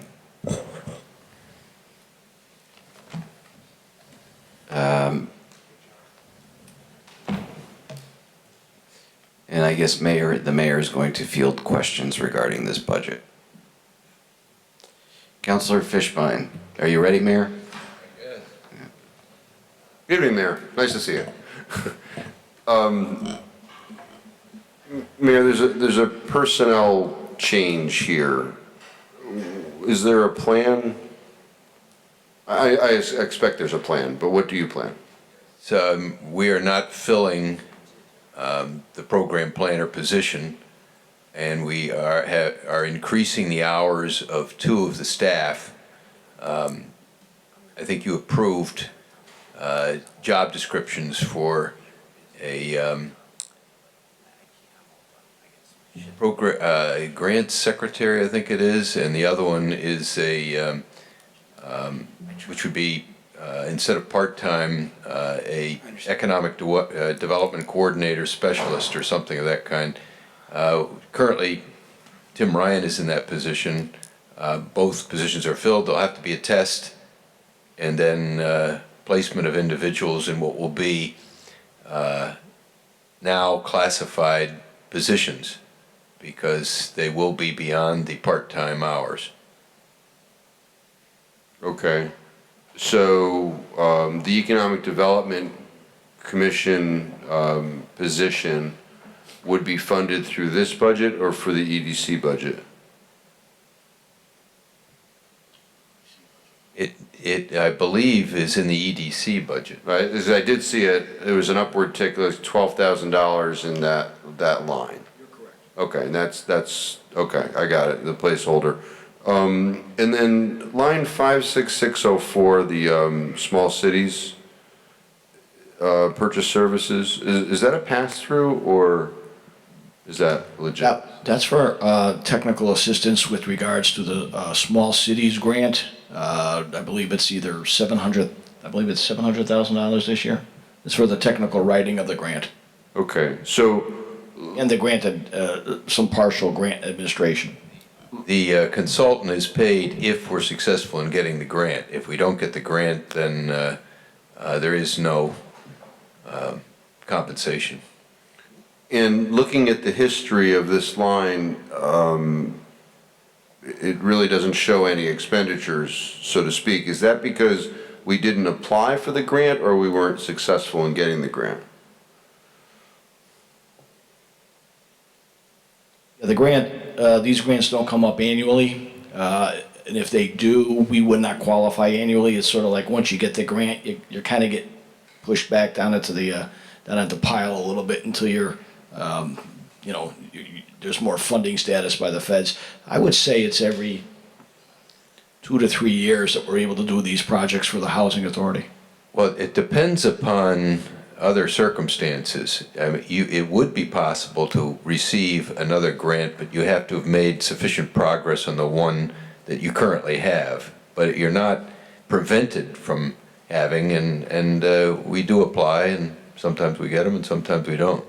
So looking at the next year's budget, because we appropriated money in last year's budget, but we haven't expended anything, there's no expenditure in that line for this coming year's budget. Am I to anticipate, based upon that we do not intend on utilizing? I believe we're going to be utilizing the $5,000. Yeah, we just not have the contract has not yet been let.